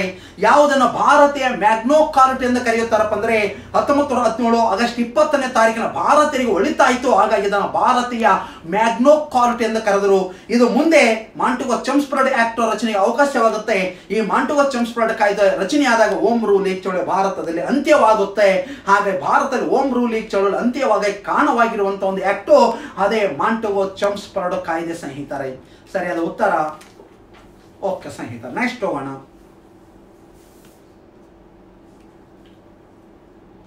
ಓಕೆ, ಗಾಂಧೀಜಿಯವರ ಕೈಸರ್ ಈ ಹಿಂದೂ ಪ್ರಶಸ್ತಿಯನ್ನು ಒಂದು ಬ್ರಿಟಿಷರು ನೀಡಿದ್ದೇಕೆ? ಅವರ ದಕ್ಷಿಣ ಆಫ್ರಿಕಾದಲ್ಲಿ ಸತ್ಯಾಗ್ರಹ ನಡೆಸಿದ್ದಕ್ಕೆ, ಬ್ರಿಟಿಷರ ಕೋರಿಕೆ ಮೇರೆಗೆ ಅವರ ದಕ್ಷಿಣ ಆಫ್ರಿಕಾದಲ್ಲಿ ಬಿಟ್ಟು ಬಂದಿದ್ದಕ್ಕೆ, ಮೊದಲ ಮಹಾಯುದ್ಧದಲ್ಲಿ ಗಾಂಧೀಜಿ ಬ್ರಿಟಿಷರ ಸಹಾಯ ಮಾಡಿದ್ದಕ್ಕೆ, ಅಸಹಕಾರ ಚಳವಳಿ. ಓಕೆ, ಇಲ್ಲಿ ಅರ್ಥ ಮಾಡಿಕೋಬೇಕು ಪ್ರತಿಯೊಬ್ಬ ಸ್ಪರ್ಧಾಳುಗಳು. ಆದರೆ ಇದರಲ್ಲಿ ಯಾವುದೇ ಸರಿಯಾದ ಉತ್ತರಗಳಿಲ್ಲ. ಆದರೆ ಸರಿಯಾಗಿದ್ದು 1906ರಲ್ಲಿ ದಕ್ಷಿಣ ಆಫ್ರಿಕಾದಲ್ಲಿ ಒಂದು ದಂಗೆ ಜರುಗುತ್ತಾ, ಜೂಲಾ ದಂಗೆ. ಆ ಜೂಲಾ ದಂಗೆ ಜರುಗಿದಾಗ ಆ ಜೂಲಾ ದಂಗೆಯಲ್ಲಿ ಮಹಾತ್ಮ ಗಾಂಧೀಜಿ ಬ್ರಿಟಿಷರಿಗೆ ಬೆಂಬಲ ಕೊಟ್ಟು, ಹಾಗಾಗಿ 1906ರಲ್ಲಿ ಆ ಬ್ರಿಟಿಷರು ಒಂದು ಗಾಂಧೀಜಿಯವರು ಜೂಲಾ ದಂಗೆಗೆ ಬೆಂಬಲ ಕೊಟ್ಟ ಕಾರಣಕ್ಕೋಸ್ಕರ ಬ್ರಿಟಿಷ್ ಸರ್ಕಾರ ಗಾಂಧೀಜಿಯವರಿಗೆ ಕೈಸರ್ ಎಂದು ಬಿರುದು ನೀಡಿತು. ಹಾಗಾದ್ರೆ ಇಲ್ಲಿ ಇಲ್ಲ. ಅದಕ್ಕೆ ಇನ್ನೊಂದು ಸಮಂಜಸವಾದ ಉತ್ತರ ಯಾವುದಪ್ಪ ಅಂದ್ರೆ ಮೊದಲನೇ ಮಹಾಯುದ್ಧದಲ್ಲಿ ಗಾಂಧೀಜಿಯವರು ಬೆಂಬಲ ಕೊಟ್ಟ ಕಾರಣಕ್ಕೋಸ್ಕರ ಅಂತ ಆನ್ಸರ್ ಮಾಡಿಕೋಬೇಕು ಸ್ನೇಹಿತರೆ. ಆದ್ರೆ ಇಲ್ಲಿ ಏನಪ್ಪಾ ಅಂದ್ರೆ ಗಾಂಧೀಜಿ ಕೈಸರೆ ಎಂದು ಬಿರುದು ಯಾಕೆ ಕೊಟ್ಟರಪ್ಪ ಅಂದ್ರೆ 1906ರಲ್ಲಿ ದಕ್ಷಿಣ ಆಫ್ರಿಕಾದಲ್ಲಿ. ಹಾಗಾದ್ರೆ ದಕ್ಷಿಣ ಆಫ್ರಿಕಾದಲ್ಲಿ ಬ್ರಿಟಿಷರ ವಿರುದ್ಧ ಅಲ್ಲಿ ದಕ್ಷಿಣ ಆಫ್ರಿಕಾದ ಜನ ಬಂಡಾಯ ಎದ್ದಾಗ ಗಾಂಧೀಜಿಯವರ ಬ್ರಿಟಿಷರಿಗೆ ಬೆಂಬಲ ನೀಡುತ್ತಾರೆ. ಆ ಬೆಂಬಲ ನೀಡಿದ ಕಾರಣಕ್ಕೋಸ್ಕರ ಬ್ರಿಟಿಷ್ ಸರ್ಕಾರ ಗಾಂಧೀಜರಿಗೆ ಕೈಸರೆಯ ಎಂಬ ಬಿರುದು ನೀಡಿತು. ಆದ್ರೆ ಇಲ್ಲಿ ಒಂದು ಸರಿಯಾದ ಮೊದಲನೇ ಮಹಾಯುದ್ಧದಲ್ಲಿದೆ, ಅದನ್ನು ಒಪ್ಪಿಕೊಳ್ಬೇಕು, ಯಾಕಂದ್ರೆ ಅದು ಸರಿಯಲ್ಲ. ಆದರೂ ಸಹಿತ ನಮಗೆ ಪ್ರಶ್ನೆ ಕೇಳಿದ್ದಾರೆ. ಓಕೆ, ಹಾಗಾದ್ರೆ ಕೈಸರ ಎಂದು ಬಿರುದನ್ನು ಗಾಂಧೀಜಿಯವರು ಬ್ರಿಟಿಷರಿಗೆ ಹಿಂದಿರುಗಿಸಿದ್ದು ಯಾವಾಗ ಅಂತ ಕೇಳ್ತಾರೆ.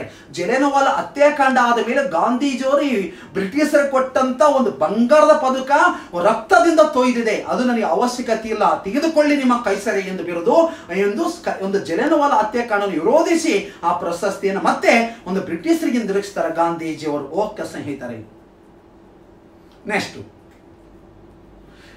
ಯವನ ಪ್ರಿಯ. ನಮ್ಮ ಸಂಸ್ಕೃತ ಭಾಷೆಯಲ್ಲಿ ಯವನ ಪ್ರಿಯ ಅಂದರೆ ಏನಪ್ಪಾ ಅಂದ್ರೆ ಕಾಳು ಮೆಣಸು. ಹಾಗಾದ್ರೆ ಯುರೋಪಿನವರಿಗೆ ಅತಿ ಮುಖ್ಯವಾಗಿದ್ದು ಯಾವುದಪ್ಪ ಅಂದ್ರೆ ಕಾಳು ಮೆಣಸು.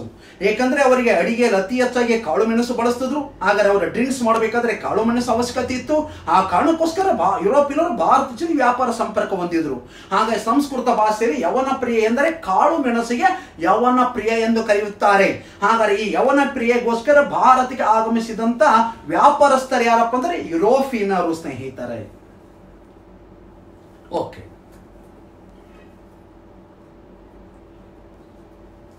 ಉತ್ತರ ಭಾರತದಲ್ಲಿ ಗೋರಿ ಸಾಧಿಸಿದ ವಿಜಯವನ್ನು ಅತ್ಯಂತ ಸುಲಭದ ವಿಜಯವಾಗಿತ್ತು ಎಂದು ಹೇಳಿದ ಇತಿಹಾಸ ತಜ್ಞರು ಯಾರು?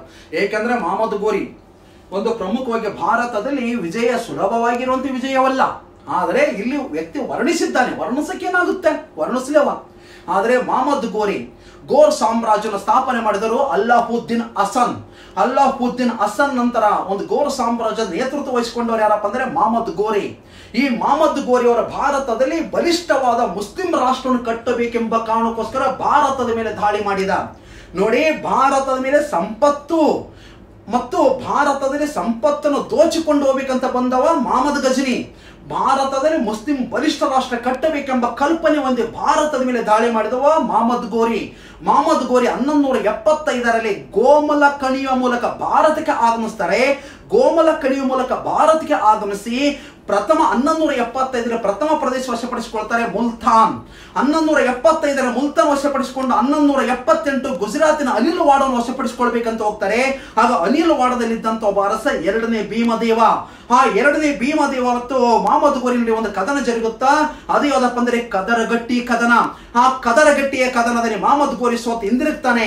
ಮತ್ತೆ 1186ರಲ್ಲಿ ಮಹಮ್ಮದ್ ಗೋರಿ ಭಾರತಕ್ಕೆ ಆಗಮಿಸಿ ಪಂಜಾಬಿನಲ್ಲಿಂದ ಖುಸ್ರೋ ಮಲ್ಲಿಕನನ್ನು ಒಂದು ಬಂಧಿಸಿಟ್ಟು ಪಂಜಾಬನ್ನು ವಶಪಡಿಸಿಕೊಂಡ. 1191ರಲ್ಲಿ ಆಗ ದೇಲಿನ ಆಳ್ವಿಕೆ ಮಾಡುತ್ತಿದ್ದ ಒಬ್ಬ ಪ್ರಸಿದ್ಧವಾದಂತ ಭಾರತೀಯ ಚಕ್ರವರ್ತಿ ಮೂರನೇ ಪೃಥ್ವಿರಾಜ್ ಚೌಹಾಣ್. ಈ ಮೂರನೇ ಪೃಥ್ವಿರಾಜ್ ಚೌಹಾಣ್ ಮತ್ತು ಮಹಮ್ಮದ್ ಗೋರಿ ನಡುವೆ 1191ರಲ್ಲಿ ಹರಿಯಾಣದ ತೈರನ್ ಎಂಬ ಹಳ್ಳಿಯಲ್ಲಿ ಪ್ರಥಮ ತೈರನ್ ಕದನ ಜರುಗುತ್ತೆ. 1191ರಲ್ಲಿ ಪ್ರಥಮ ತೈರನ್ ಕದನದಲ್ಲಿ ಮಹಮ್ಮದ್ ಗೋರಿ ಸೋತು ಹಿಂದಿರುಗ್ತಾನೆ. ವಿಜಯಶಾಲಿ ಆದವರ ಮೂರನೇ ಪೃಥ್ವಿರಾಜ್ ಚೌಹಾಣ್. ಸೋಲು ಅನುಭವಿಸಿದಂತ ಮಹಮ್ಮದ್ ಗೋರಿ ಮತ್ತೆ 1192ರಲ್ಲಿ ಬಂದು ಎರಡನೇ ತರೈನ್ ಕದನದಲ್ಲಿ ಪೃಥ್ವಿರಾಜ್ ಚೌಹಾಣ್ ಸೋಲಿಸಿ ದೆಹಲಿಯನ್ನು ವಶಪಡಿಸಿಕೊಂಡಂತ ವ್ಯಕ್ತಿ ಮೂರನೇ ಯಾರಪ್ಪ ಅಂದ್ರೆ ಮಹಮ್ಮದ್ ಗೋರಿ. ಅದರಂತೆ 1194ರಲ್ಲಿ ಕನೋಜದ ಮೇಲೆ ದಾಳಿ ಮಾಡಿ ಕನೋಜದ ಅರಸನಾದಂತ ಜಯಚಂದ್ರನನ್ನು ಕದನದಲ್ಲಿ ಸೋಲಿಸ್ತಾನೆ. ಚಾಂದ್ವಾರ ಕದನದಲ್ಲಿ 1194ರಲ್ಲಿ ಚಾಂದ್ವಾರ ಕದನದಲ್ಲಿ ಕನೋಜದ ಅರಸನಾದಂತ ಜಯಚಂದ್ರನ ಸೋಲಿಸಿದ. ಹಾಗಾದ್ರೆ ಇಲ್ಲಿ ಮೂರನೇ ಪೃಥ್ವಿರಾಜ್ ಚೌಹಾಣ್ಗೆ ಎರಡನೇ ತರೈನ್ ಕದನದಲ್ಲಿ ಯಾಕೆ ಸೋಲಾಗುತ್ತಂದ್ರೆ ಸ್ನೇಹಿತರೆ, ಪ್ರಥಮ ತರೈನ್ ಕದನದಲ್ಲಿ ಮೂರನೇ ಪೃಥ್ವಿರಾಜ್ ಚೌಹಾಣ್ಗೆ ಕನೋಜದ ಅರಸನಾದಂತ ಜಯಚಂದ್ರ ಬೆಂಬಲ ಕೊಟ್ಟಿದ. ಹಾಗಾಗಿ ಮೂರನೇ ಪೃಥ್ವಿರಾಜ್ ಚೌಹಾಣ್ ವಿಜಯಶಾಲಿಯಾದ. ಸರ್, ಯಾಕೆ ಎರಡನೇ ತರೈನ್ ಕದನದಲ್ಲಿ ಜಯಚಂದ್ರ ಸಹಾಯ ಮಾಡಲಿಲ್ಲ ಸ್ನೇಹಿತರೆ. ಏಕೆ ಮಾಡಲಿಲ್ಲ ಅಂದ್ರೆ ಆಗ ಮೂರನೇ ಪೃಥ್ವಿರಾಜ್ ಚೌಹಾಣ್ ಆಳ್ವಿಕೆ ಮಾಡುವಾಗ ಕನೋಜ ಜಯಚಂದ್ರನ ಒಬ್ಬ ಮಗಳು ಇದ್ದು, ಆ ಮಗಳು ಯಾರಪ್ಪ ಅಂದ್ರೆ ಸಂಯುಕ್ತಳು. ಹಾಗಾದ್ರೆ ಸಂಯುಕ್ತಳನ್ನು ಮದುವೆ ಮಾಡಬೇಕಂತೇಳಿ ಸ್ವಯಂ ವರವನ್ನು ಏರ್ಪಡಿಸಿದ ವ್ಯಕ್ತಿ ಯಾರಪ್ಪ ಅಂದ್ರೆ ಜಯಚಂದ್ರ ಸ್ನೇಹಿತರೆ. ಹಾಗಾದ್ರೆ ಜಯಚಂದ್ರ ಎಲ್ಲ ವಿದೇಶಗಳಿಗೆ ಆಹ್ವಾನ ನೀಡುತ್ತಾನೆ, ಎಲ್ಲ ರಾಜರಿಗೆ ಆಹ್ವಾನ ನೀಡುತ್ತಾರೆ. ನನ್ನ ಮಗಳಿದ್ದಾಳೆ ಸಂಯುಕ್ತಳು, ಬನ್ನಿ ಸ್ವಯಂವರದಲ್ಲಿ ಭಾಗವಹಿಸಿ ನನ್ನ ಮಗಳನ್ನು ಮದುವೆಯಾಗಿ ಅಂತೇಳಿ ಆ ಜಯಚಂದ್ರ ಆಹ್ವಾನ ನೀಡಿ, ಆ ಜಯಚಂದ್ರ ತನ್ನ ಸ್ನೇಹಿತನಾದಂತ ಪೃಥ್ವಿರಾಜ್ ಚೌಹಾಣ್ ಆಹ್ವಾನ ನೀಡುವುದಿಲ್ಲ ಸ್ನೇಹಿತರೆ. ಕೋಪಗೊಂಡಂತ ಪೃಥ್ವಿರಾಜ್ಯವನು ಹಾಗಾದ್ರೆ ಒಂದು ಕನೋಜದ ಮೇಲೆ ದಾಳಿ ಮಾಡಿ ಆ ಸ್ವಯಂವರದಲ್ಲಿ ಏಕಏಕೆ ಮುನ್ನುಗ್ಗಿ ಸಂಯುಕ್ತವನ್ನು ಅಪಹರಿಸಿಕೊಂಡು ಹೋಗ್ತಾನ ಸ್ನೇಹಿತರೆ. ಹಾಗಾದ್ರೆ ಇದಕ್ಕೆ ಸಂಬಂಧಪಟ್ಟಂತೆ ಚಾಂದ್ ಬರ್ದೈರವರಿಂದ ರಚನೆಯಾದಂತಹ ಕೃತಿ ಅದೇ ಪೃಥ್ವಿರಾಜ್ ರಾಸೋ ಎಂಬ ಕೃತಿ ಸ್ನೇಹಿತರೆ. ಹಾಗಾಗಿ ಇಲ್ಲಿ ಜಯಚಂದ್ರ ಮತ್ತು ಮೂರನೇ ಪೃಥ್ವಿರಾಜ್ ಚೌಹಾಣ್ ನಡುವೆ ಸ್ನೇಹ ಕಡಿತಗೊಳ್ಳುತ್ತೆ. ಆಗ ಎರಡನೇ ತರನೇ ಕದನದಲ್ಲಿ ಜಯಚಂದ್ರ ಭಾಗವಹಿಸುವುದಿಲ್ಲ, ಮಹಮ್ಮದ್ ಗೋರಿ ವಿಜಯಶಾಲಿ ಆಗ್ತಾನೆ. ಹಾಗಾಗಿ ಭಾರತದಲ್ಲಿ ಮುಸ್ಲಿಮರ ಪ್ರಾಬಲ್ಯ ಬೆಳೆಯುತ್ತೆ. ಅದರಂತೆ 1206 ಮಾರ್ಚ್ 15ನೇ ತಾರೀಕಿನಂದು ಈ ಮಹಮ್ಮದ್ ಗೋರಿ ಒಂದು ಪಂಜಾಬಲ್ಲಿ ವಿಶ್ರಾಂತಿ ಪಡೆಯುತ್ತಿದ್ದಾಗ ಕೋಕರರು ಆ ಮಹಮ್ಮದ್ ಗೋರಿಯನ್ನು ಹತ್ಯೆ ಮಾಡುತ್ತಾರೆ. ಮಹಮ್ಮದ್ ಗೋರಿಯನ್ನು ಹತ್ಯೆ ಮಾಡಿದು 1206 ಮಾರ್ಚ್ 15ನೇ ತಾರೀಕಿನಂದು ಕೋಕರರ ಕೈಯಲ್ಲಿ ಪಂಜಾಬಿನಲ್ಲಿ ಮಹಮ್ಮದ್ ಗೋರಿ ಹತ್ಯವಾಗ್ತಾನ ಸ್ನೇಹಿತರೆ. ಓಕೆ ಸ್ನೇಹಿತರೆ, ಹಾಗಾದ್ರೆ ಮಾಮಾ ಅಬೀಬು ಈ ವಾಕ್ಯವನ್ನು ಉಲ್ಲೇಖಿಸಿದ್ದಾರೆ ಸ್ನೇಹಿತರೆ. ಪ್ರಾಚೀನ ಭಾರತದ ಅರಸರು ಗ್ರೀಕರಿಗೆ ಅಮಿತ್ರ ಕೇಟ್ಸ್ ಅಥವಾ ಹೆಸರಿನಿಂದ ಪರಿಚಿತರಾಗಿದ್ದವರು ಯಾರು? ಓಕೆ ಸ್ನೇಹಿತರೆ, ಅಶೋಕನನ್ನು ಶಿಲಾಶಾಸನಗಳ ಪಿತಾಮಹನೆಂದು ಕರೆಯುತ್ತೇವೆ. ಹಾಗಾದ್ರೆ ನೆಕ್ಸ್ಟ್ ಬಂದ್ರೆ ಅಜಾತಶತ್ರುವನ್ನು ಪಿತೃಘಾತಕನೆಂದ ಕರೆಯುತ್ತೇವೆ. ಏಕೆಂದರೆ ಅಜಾತಶತ್ರು ತನ್ನ ತಂದೆಯಾದಂತ ಬಿಂಬಿಸಾರನ್ನು ಕೊಂದು ಅಧಿಕಾರಕ್ಕೆ ಬಂದ ಆಗ ಈ ಪಿತೃಘಾತಕ. ಚಂದ್ರಗುಪ್ತ ಮೌರ್ಯ ಯಾವುದೇ ಬಿರುದುಗಳನ್ನು ಕರೆಯುವುದಿಲ್ಲ. ಹಾಗಾದ್ರೆ ಬಿಂದುಸಾರನಿಗೆ ಅಮಿತ್ರ ಘಾತ ಅಥವಾ ಅಮಿತ್ರ ಕೇಟ್ಸ್ ಎಂದು ಕರೆದವರು ಗ್ರೀಕರು. ಅಮಿತ್ರ ಕೇಟ್ಸ್ ಅಥವಾ ಅಮಿತ್ರ ಘಾತ ಎಂದರೆ ಏನು ಸರ್? ಅಂದರೆ ಏನಪ್ಪ ಅಂದ್ರೆ ಅದೇ ಶತ್ರುಗಳ ನಾಶಕ. ಹಾಗಾದ್ರೆ ಶತ್ರುಗಳ ನಾಶಕನೆಂದು ಯಾರನ್ನು ಕರೆಯಲಾಗುತ್ತಂದ್ರೆ ಅವರೇ ಬಿಂದುಸಾರ ಸ್ನೇಹಿತರೆ. ಹಾಗಾದ್ರೆ ಬಿಂದುಸಾರನಿಗೆ 16 ಜನ ಪತ್ನಿಯರು, 101 ಜನ ಮಕ್ಕಳು. ಹಾಗಾದ್ರೆ ಬಿಂದುಸಾರ ಹಿರಿಯ ಮಗ ಸುಸಿಮ, ನಂತರದ ಮಗ ಅಶೋಕ. ಹಾಗಾದ್ರೆ ಸುಸಿಮ ತಕ್ಷಶಿಲದ ಪ್ರಾಂತಾಧಿಕಾರಿ, ಹಾಗಾದ್ರೆ ಅಶೋಕ ಅವಂತಿಯ ಪ್ರಾಂತಾಧಿಕಾರಿ. ಕೊನೆಯ ಮಗ 101 ಮಕ್ಕಳು. ಕೊನೆಯ ಮಗ ಯಾರಪ್ಪ ಅಂದ್ರೆ ಅವನೇ ಹಸ್ಸ ಎಲ್ಲಿಯ ಪ್ರಾಂತಾಧಿಕಾರಿ ಅಂದ್ರೆ ನಮ್ಮ ಸುವರ್ಣಗಿರಿಯ ಪ್ರಾಂತಾಧಿಕಾರಿ. ಆ ಸುವರ್ಣಗಿರಿ ಪ್ರಸ್ತುತವಾಗಿ ಕೊಪ್ಪಳ ಜಿಲ್ಲೆಯ ಕನಕಗಿರಿ ಸ್ನೇಹಿತರೆ. ಹಾಗಾದ್ರೆ ಇದು ಒಂದು ಪ್ರಮುಖವಾಗಿರುವಂತಹ ಬಿಂದುಸಾರನಿಗೆ 3 ಬೇಡಿಕೆಗಳು ಆಳ್ವಿಕೆ ಮಾಡುವಾಗ, ನನಗೆ ಖರ್ಜೂರ ಬೇಕು, ನನಗೆ ಒಣದ್ರಾಕ್ಷಿ ಬೇಕು, ನನಗೆ ತತ್ವಜ್ಞಾನ ಕಳಿಸಿಕೊಡಿ ಅಂತೇಳಿ ಆ ಬಿಂದುಸಾರ ಒಂದು ಗ್ರೀಕರಲ್ಲಿ ಮನವಿ ಮಾಡಿಕೊಂಡ. ಆಗ ಗ್ರೀಕ್ ಅರಸರಾದವರು ಯಾರಂದ್ರೆ 1ನೇ ಆಂಟಿಕೋಸ್ ಹೇಳ್ತಾನೆ, ನೋಡಿ ಬಿಂದುಸಾರದವರೇ, ನಮ್ಮಲ್ಲಿ ಬೇಕಾದ್ರೆ ಖರ್ಜೂರ ಇದೆ ಕಳಿಸ್ತೀನಿ, ಒಣದ್ರಾಕ್ಷಿ ಇದೆ ಕಳಿಸ್ತೀನಿ, ಆದ್ರೆ ಮಾರುಕಟ್ಟೆಯಲ್ಲಿ ನಮ್ಮ ತತ್ವಜ್ಞಾನಿಗಳನ್ನು ಮಾರಾಟಕ್ಕೆ ನಾವು ಇಟ್ಟಿಲ್ಲ, ಇದನ್ನು ಕಳಿಸೋದಿಲ್ಲ ಅಂತ ಹೇಳ್ತಾನೆ. ಗ್ರೀಕ್ ಅರಸ 1ನೇ ಆಂಟಿಕೋಸ್ ಅದನ್ನು ತಿರಸ್ಕರಿಸಿ ಭಾರತಕ್ಕೆ ಒಬ್ಬ ರಾಯಭಾರಿನಿ ಕಳಿಸ್ತಾನೆ, ಡಮಸ್ಕಸಸ್. ಅದರಂತೆ ಬಿಂದುಸಾರ ಸಮಕಾಲೀನವಾದಂತ ಈಜಿಪ್ಟಿನ ಅರಸ ಯಾರಪ್ಪ ಅಂದ್ರೆ ಟಾಲ್ಮಿ ಫಿಲಡೆಲ್ಫಿಯಸ್ ಸ್ನೇಹಿತರೆ. ಹಾಗಾದ್ರೆ ಇದಕ್ಕೆ ಸರಿಯಾದ ಉತ್ತರ ಬಿಂದುಸಾರ. ಮತ್ತೊಂದು ಪ್ರಶ್ನೆ ಮಾಡ್ತಾರೆ, ಭಾರತದಲ್ಲಿ ಯಾರನ್ನು ಅಗ್ರಮಸ್ ಅಥವಾ ಕ್ಯಾಂಡ್ರಿಮಸ್ ಎಂದು ಕರೆಯುತ್ತಾರೆ? ಭಾರತದಲ್ಲಿ ಗ್ರೀಕರು ಯಾರನ್ನು ಅಗ್ರಮಸ್ ಅಥವಾ ಕ್ಯಾಂಡ್ರಿಮಸ್ ಎಂದು ಕರೆದಾರಪ್ಪ ಅಂದ್ರೆ ನಂದ ಸಂತತಿಯ ಒಬ್ಬ ಪ್ರಜಾಪೀಡಕ ದುರಂಕಾರಿ, ಅವನೇ ಧನನಂದನನ್ನು ಗ್ರೀಕರು ಅಗ್ರಮಸ್ ಅಥವಾ ಕ್ಯಾಂಡ್ರಿಮಸ್ ಎಂದು ಕರೆದಿದ್ದಾರೆ. ಅದರಂತೆ ಗ್ರೀಕರು ಭಾರತದಲ್ಲಿ ಅಮಿತ್ರ ಘಾತ ಅಥವಾ ಅಮಿತ್ರ ಕೇಟ್ಸ್ ಎಂದು ಯಾರು ಕರೆದಾರಪ್ಪ ಅಂದ್ರೆ ಬಿಂದುಸಾರ. ಅಮಿತ್ರ ಘಾತ ಅಥವಾ ಅಮಿತ್ರ ಕೇಟ್ಸ್ ಎಂದರೆ ಶತ್ರುಗಳ ನಾಶಕ. ಓಕೆ, ಈ ಸುಲ್ತಾನರ ಅಧಿಪತ್ಯ ಕಾಲದಲ್ಲಿ ಗುಲಾಮಿ ಪದ್ಧತಿಗೆ ಸಂಬಂಧಿಸಿದ ಕೆಳಗಿನ ಹೇಳಿಕೆ ಯಾವುದು ತಪ್ಪಾಗಿದೆ? ಓಕೆ ಸ್ನೇಹಿತರೆ, ಮೊದಲು ಈ ಒಂದು ಗುಲಾಮಿ ಪದ್ಧತಿ ಬಗ್ಗೆ ಹೇಳ್ತೇನೆ. ಹಾಗಾದ್ರೆ ಈ ಗುಲಾಮರಿಗೆ ಆಶ್ರಯದಾತನಾದಂಥ ವ್ಯಕ್ತಿ ಫಿರೋಜ್ ಶಾ ತುಘಲಕ್. ಆದರೆ ಫಿರೋಜ್ ಶಾ ತುಘಲಕ್ ತನ್ನ ಆಸ್ಥಾನದಲ್ಲಿ 1,80,000 ಗುಲಾಮರಿಗೆ ಆಶ್ರಯದಾತನಾಗಿದ್ದ. ಹಾಗಾದ್ರೆ ಆ ಗುಲಾಮರು ನೋಡಿಕೊಳ್ಳೋದಕ್ಕೋಸ್ಕರ ಆ ಫಿರೋಜ್ ಶಾ ತುಘಲಕ್ ಒಂದು ಇಲಾಖೆ ಸ್ಥಾಪನೆ ಮಾಡ್ತಾನೆ, ದಿವಾನ್ ಹಿ ಬಂದ್ ಗೌನ್. ಅದರಂತೆ ಸ್ನೇಹಿತರೆ ಬಹಳನೇ ದೆಹಲಿಯಲ್ಲಿದ್ದ ಬಹುದೊಡ್ಡ ಗುಲಾಮಿಕ ಮಾರುಕಟ್ಟೆ ಬಗ್ಗೆ ವರ್ಣಿಸ್ತಾನೆ. ಎಸ್ ಓಕೆ, ಬರ್ನಿ ಒಂದು ಪ್ರಮುಖವಾಗಿರುವಂತ ಮಹಮ್ಮದ್ ಬಿನ್ ತುಘಲಕ್ ಮತ್ತು ಫಿರೋಜ್ ಶಾ ತುಘಲಕ್ನ ಕಾಲದಲ್ಲಿ ಇದ್ದ. ಹಾಗಾಗಿ ಆ ಗುಲಾಮರ ಬಗ್ಗೆ ವರ್ಣನೆ ಮಾಡಿದ್ದಾನೆ. ನೆಕ್ಸ್ಟ್ ದಿವಾನಿ ಬಂಧುಗೋನ್ ಹೇಳಿದೀನಿ, ಗುಲಾಮರ ಬಗ್ಗೆ ಅವಲೋಕನ ಮಾಡೋಕ್ಕೋಸ್ಕರ ಇದ್ದಂತ ಒಂದು ಇಲಾಖೆ. ಅದರಂತೆ ಅಲ್ಲಾವುದ್ದೀನ್ ಖಿಲ್ಜಿ ಗುಲಾಮಿ ಪದ್ಧತಿ ರದ್ದು ಮಾಡಿದ. ಇದು ತಪ್ಪು. ಏಕೆ ತಪ್ಪಂದ್ರೆ ಅಲ್ಲಾವುದ್ದೀನ್ ಖಿಲ್ಜಿ ಗುಲಾಮಿ ಪದ್ಧತಿ ರದ್ದು ಮಾಡಕ್ಕೆ ಮುಂದಾಗಿಲ್ಲ. ಏನು ರದ್ದುಪಡಿಸಕ್ಕೆ ಮುಂದೆ ಮಾಡ್ತಾನಂದ್ರೆ ನವ ಮುಸ್ಲಿಮರನ್ನು ಭಾರತದಲ್ಲಿ 4,000 ಮಂಗೋಲರು ಭಾರತಕ್ಕೆ ಅಂದ್ರೆ ಚಂಗೇಜ್ ಖಾನ್ನ ಸಂಬಂಧಿಕರಂತ ಉಲಗ್ ರವರ ನೇತೃತ್ವದಲ್ಲಿ 4,000 ಮಂಗೋಲರು ಭಾರತಕ್ಕೆ ಆಗಮಿಸಿ, ಹಾಗಾದ್ರೆ ಖಿಲ್ಜಿ ಸಂತತಿ ಅರಸನಾದಂಥ ಜಲಾಲುದ್ದೀನ್ ಖಿಲ್ಜಿ ಕಾಲದಲ್ಲಿ ಆ 4,000 ಮಂಗೋಲರು ಮುಸ್ಲಿಂ ಧರ್ಮ ಸ್ವೀಕರಿಸ್ತಾರೆ. ಅವರನ್ನು ನವ ಮುಸ್ಲಿಮರೆಂದು ಕರೆಯುತ್ತಾರೆ. ಹಾಗಾದ್ರೆ ನವ ಮುಸ್ಲಿಮರು ಯಾರಿಗೆ ಆಶ್ರಯದಾತನಾಗಿದ್ದ? ಜಲಾಲುದ್ದೀನ್ ಖಿಲ್ಜಿ ಮರಣ ಹೊಂದಿದಾಗ ಅಲ್ಲಾವುದ್ದೀನಿಗೆ ಗೊತ್ತು, ಈ ನವ ಮುಸ್ಲಿಮರು ಮುಂದೆ ನನಗೆ ಆಡಳಿತಕ್ಕೆ ತೊಂದರೆ ನೀಡುತ್ತಾರೆ ಅಂತ ಹೇಳಿ ಅಲ್ಲಾವುದ್ದೀನ್ ಖಿಲ್ಜಿ ನವ ಮುಸ್ಲಿಮರನ್ನು ಧ್ವಂಸಗೊಳಿಸುತ್ತಾನೆ. ಹಾಗಾಗಿ ಅಲ್ಲಾವುದ್ದೀನ್ ಖಿಲ್ಜಿಯಿಂದ ಗುಲಾಮರು ನಾಶವಾಗಿಲ್ಲ, ಯಾರ ನಾಶವಾಗ್ಯಾರ? ನವ ಮುಸ್ಲಿಮರ ನಾಶವಾಗ್ಯಾರ. ಹಾಗಾಗಿ ತಪ್ಪಾದ ಉತ್ತರ ಯಾವ್ದಪ್ಪ ಅಂದ್ರೆ ಇದರಲ್ಲಿ ಸರಿಯಾದ ಉತ್ತರ ಇದಾಗಿರುತ್ತಾ. ಯಾಕಂದ್ರೆ ಇಲ್ಲಿ ತಪ್ಪಾಗಿರೋ ಗುರುತಿಸಿ ಅಂದ್ರೆ ತಪ್ಪಾಗಿರೋದು ಇದು. ಈತ ಗುಲಾಮರ ರದ್ದುಪಡಿಸಿಲ್ಲ, ಆದ್ರೆ ಯಾರನ್ನಪ್ಪ ಅಂದ್ರೆ ನವ ಮುಸ್ಲಿಮರನ್ನ ರದ್ದುಪಡಿಸಿದ್ದಾನೆ. ಓಕ ಸ್ನೇಹಿತರೆ, ಈ ರೀತಿಯಾಗಿರುವಂತ ನಮ್ಮ KS 2010ರಲ್ಲಿ ಇರುವಂತ ಪ್ರಶ್ನೆ. ನಾನು 17 ಕ್ವಶನ್ಗಳನ್ನು ಬಿಡಿಸಿದ್ದೇನೆ.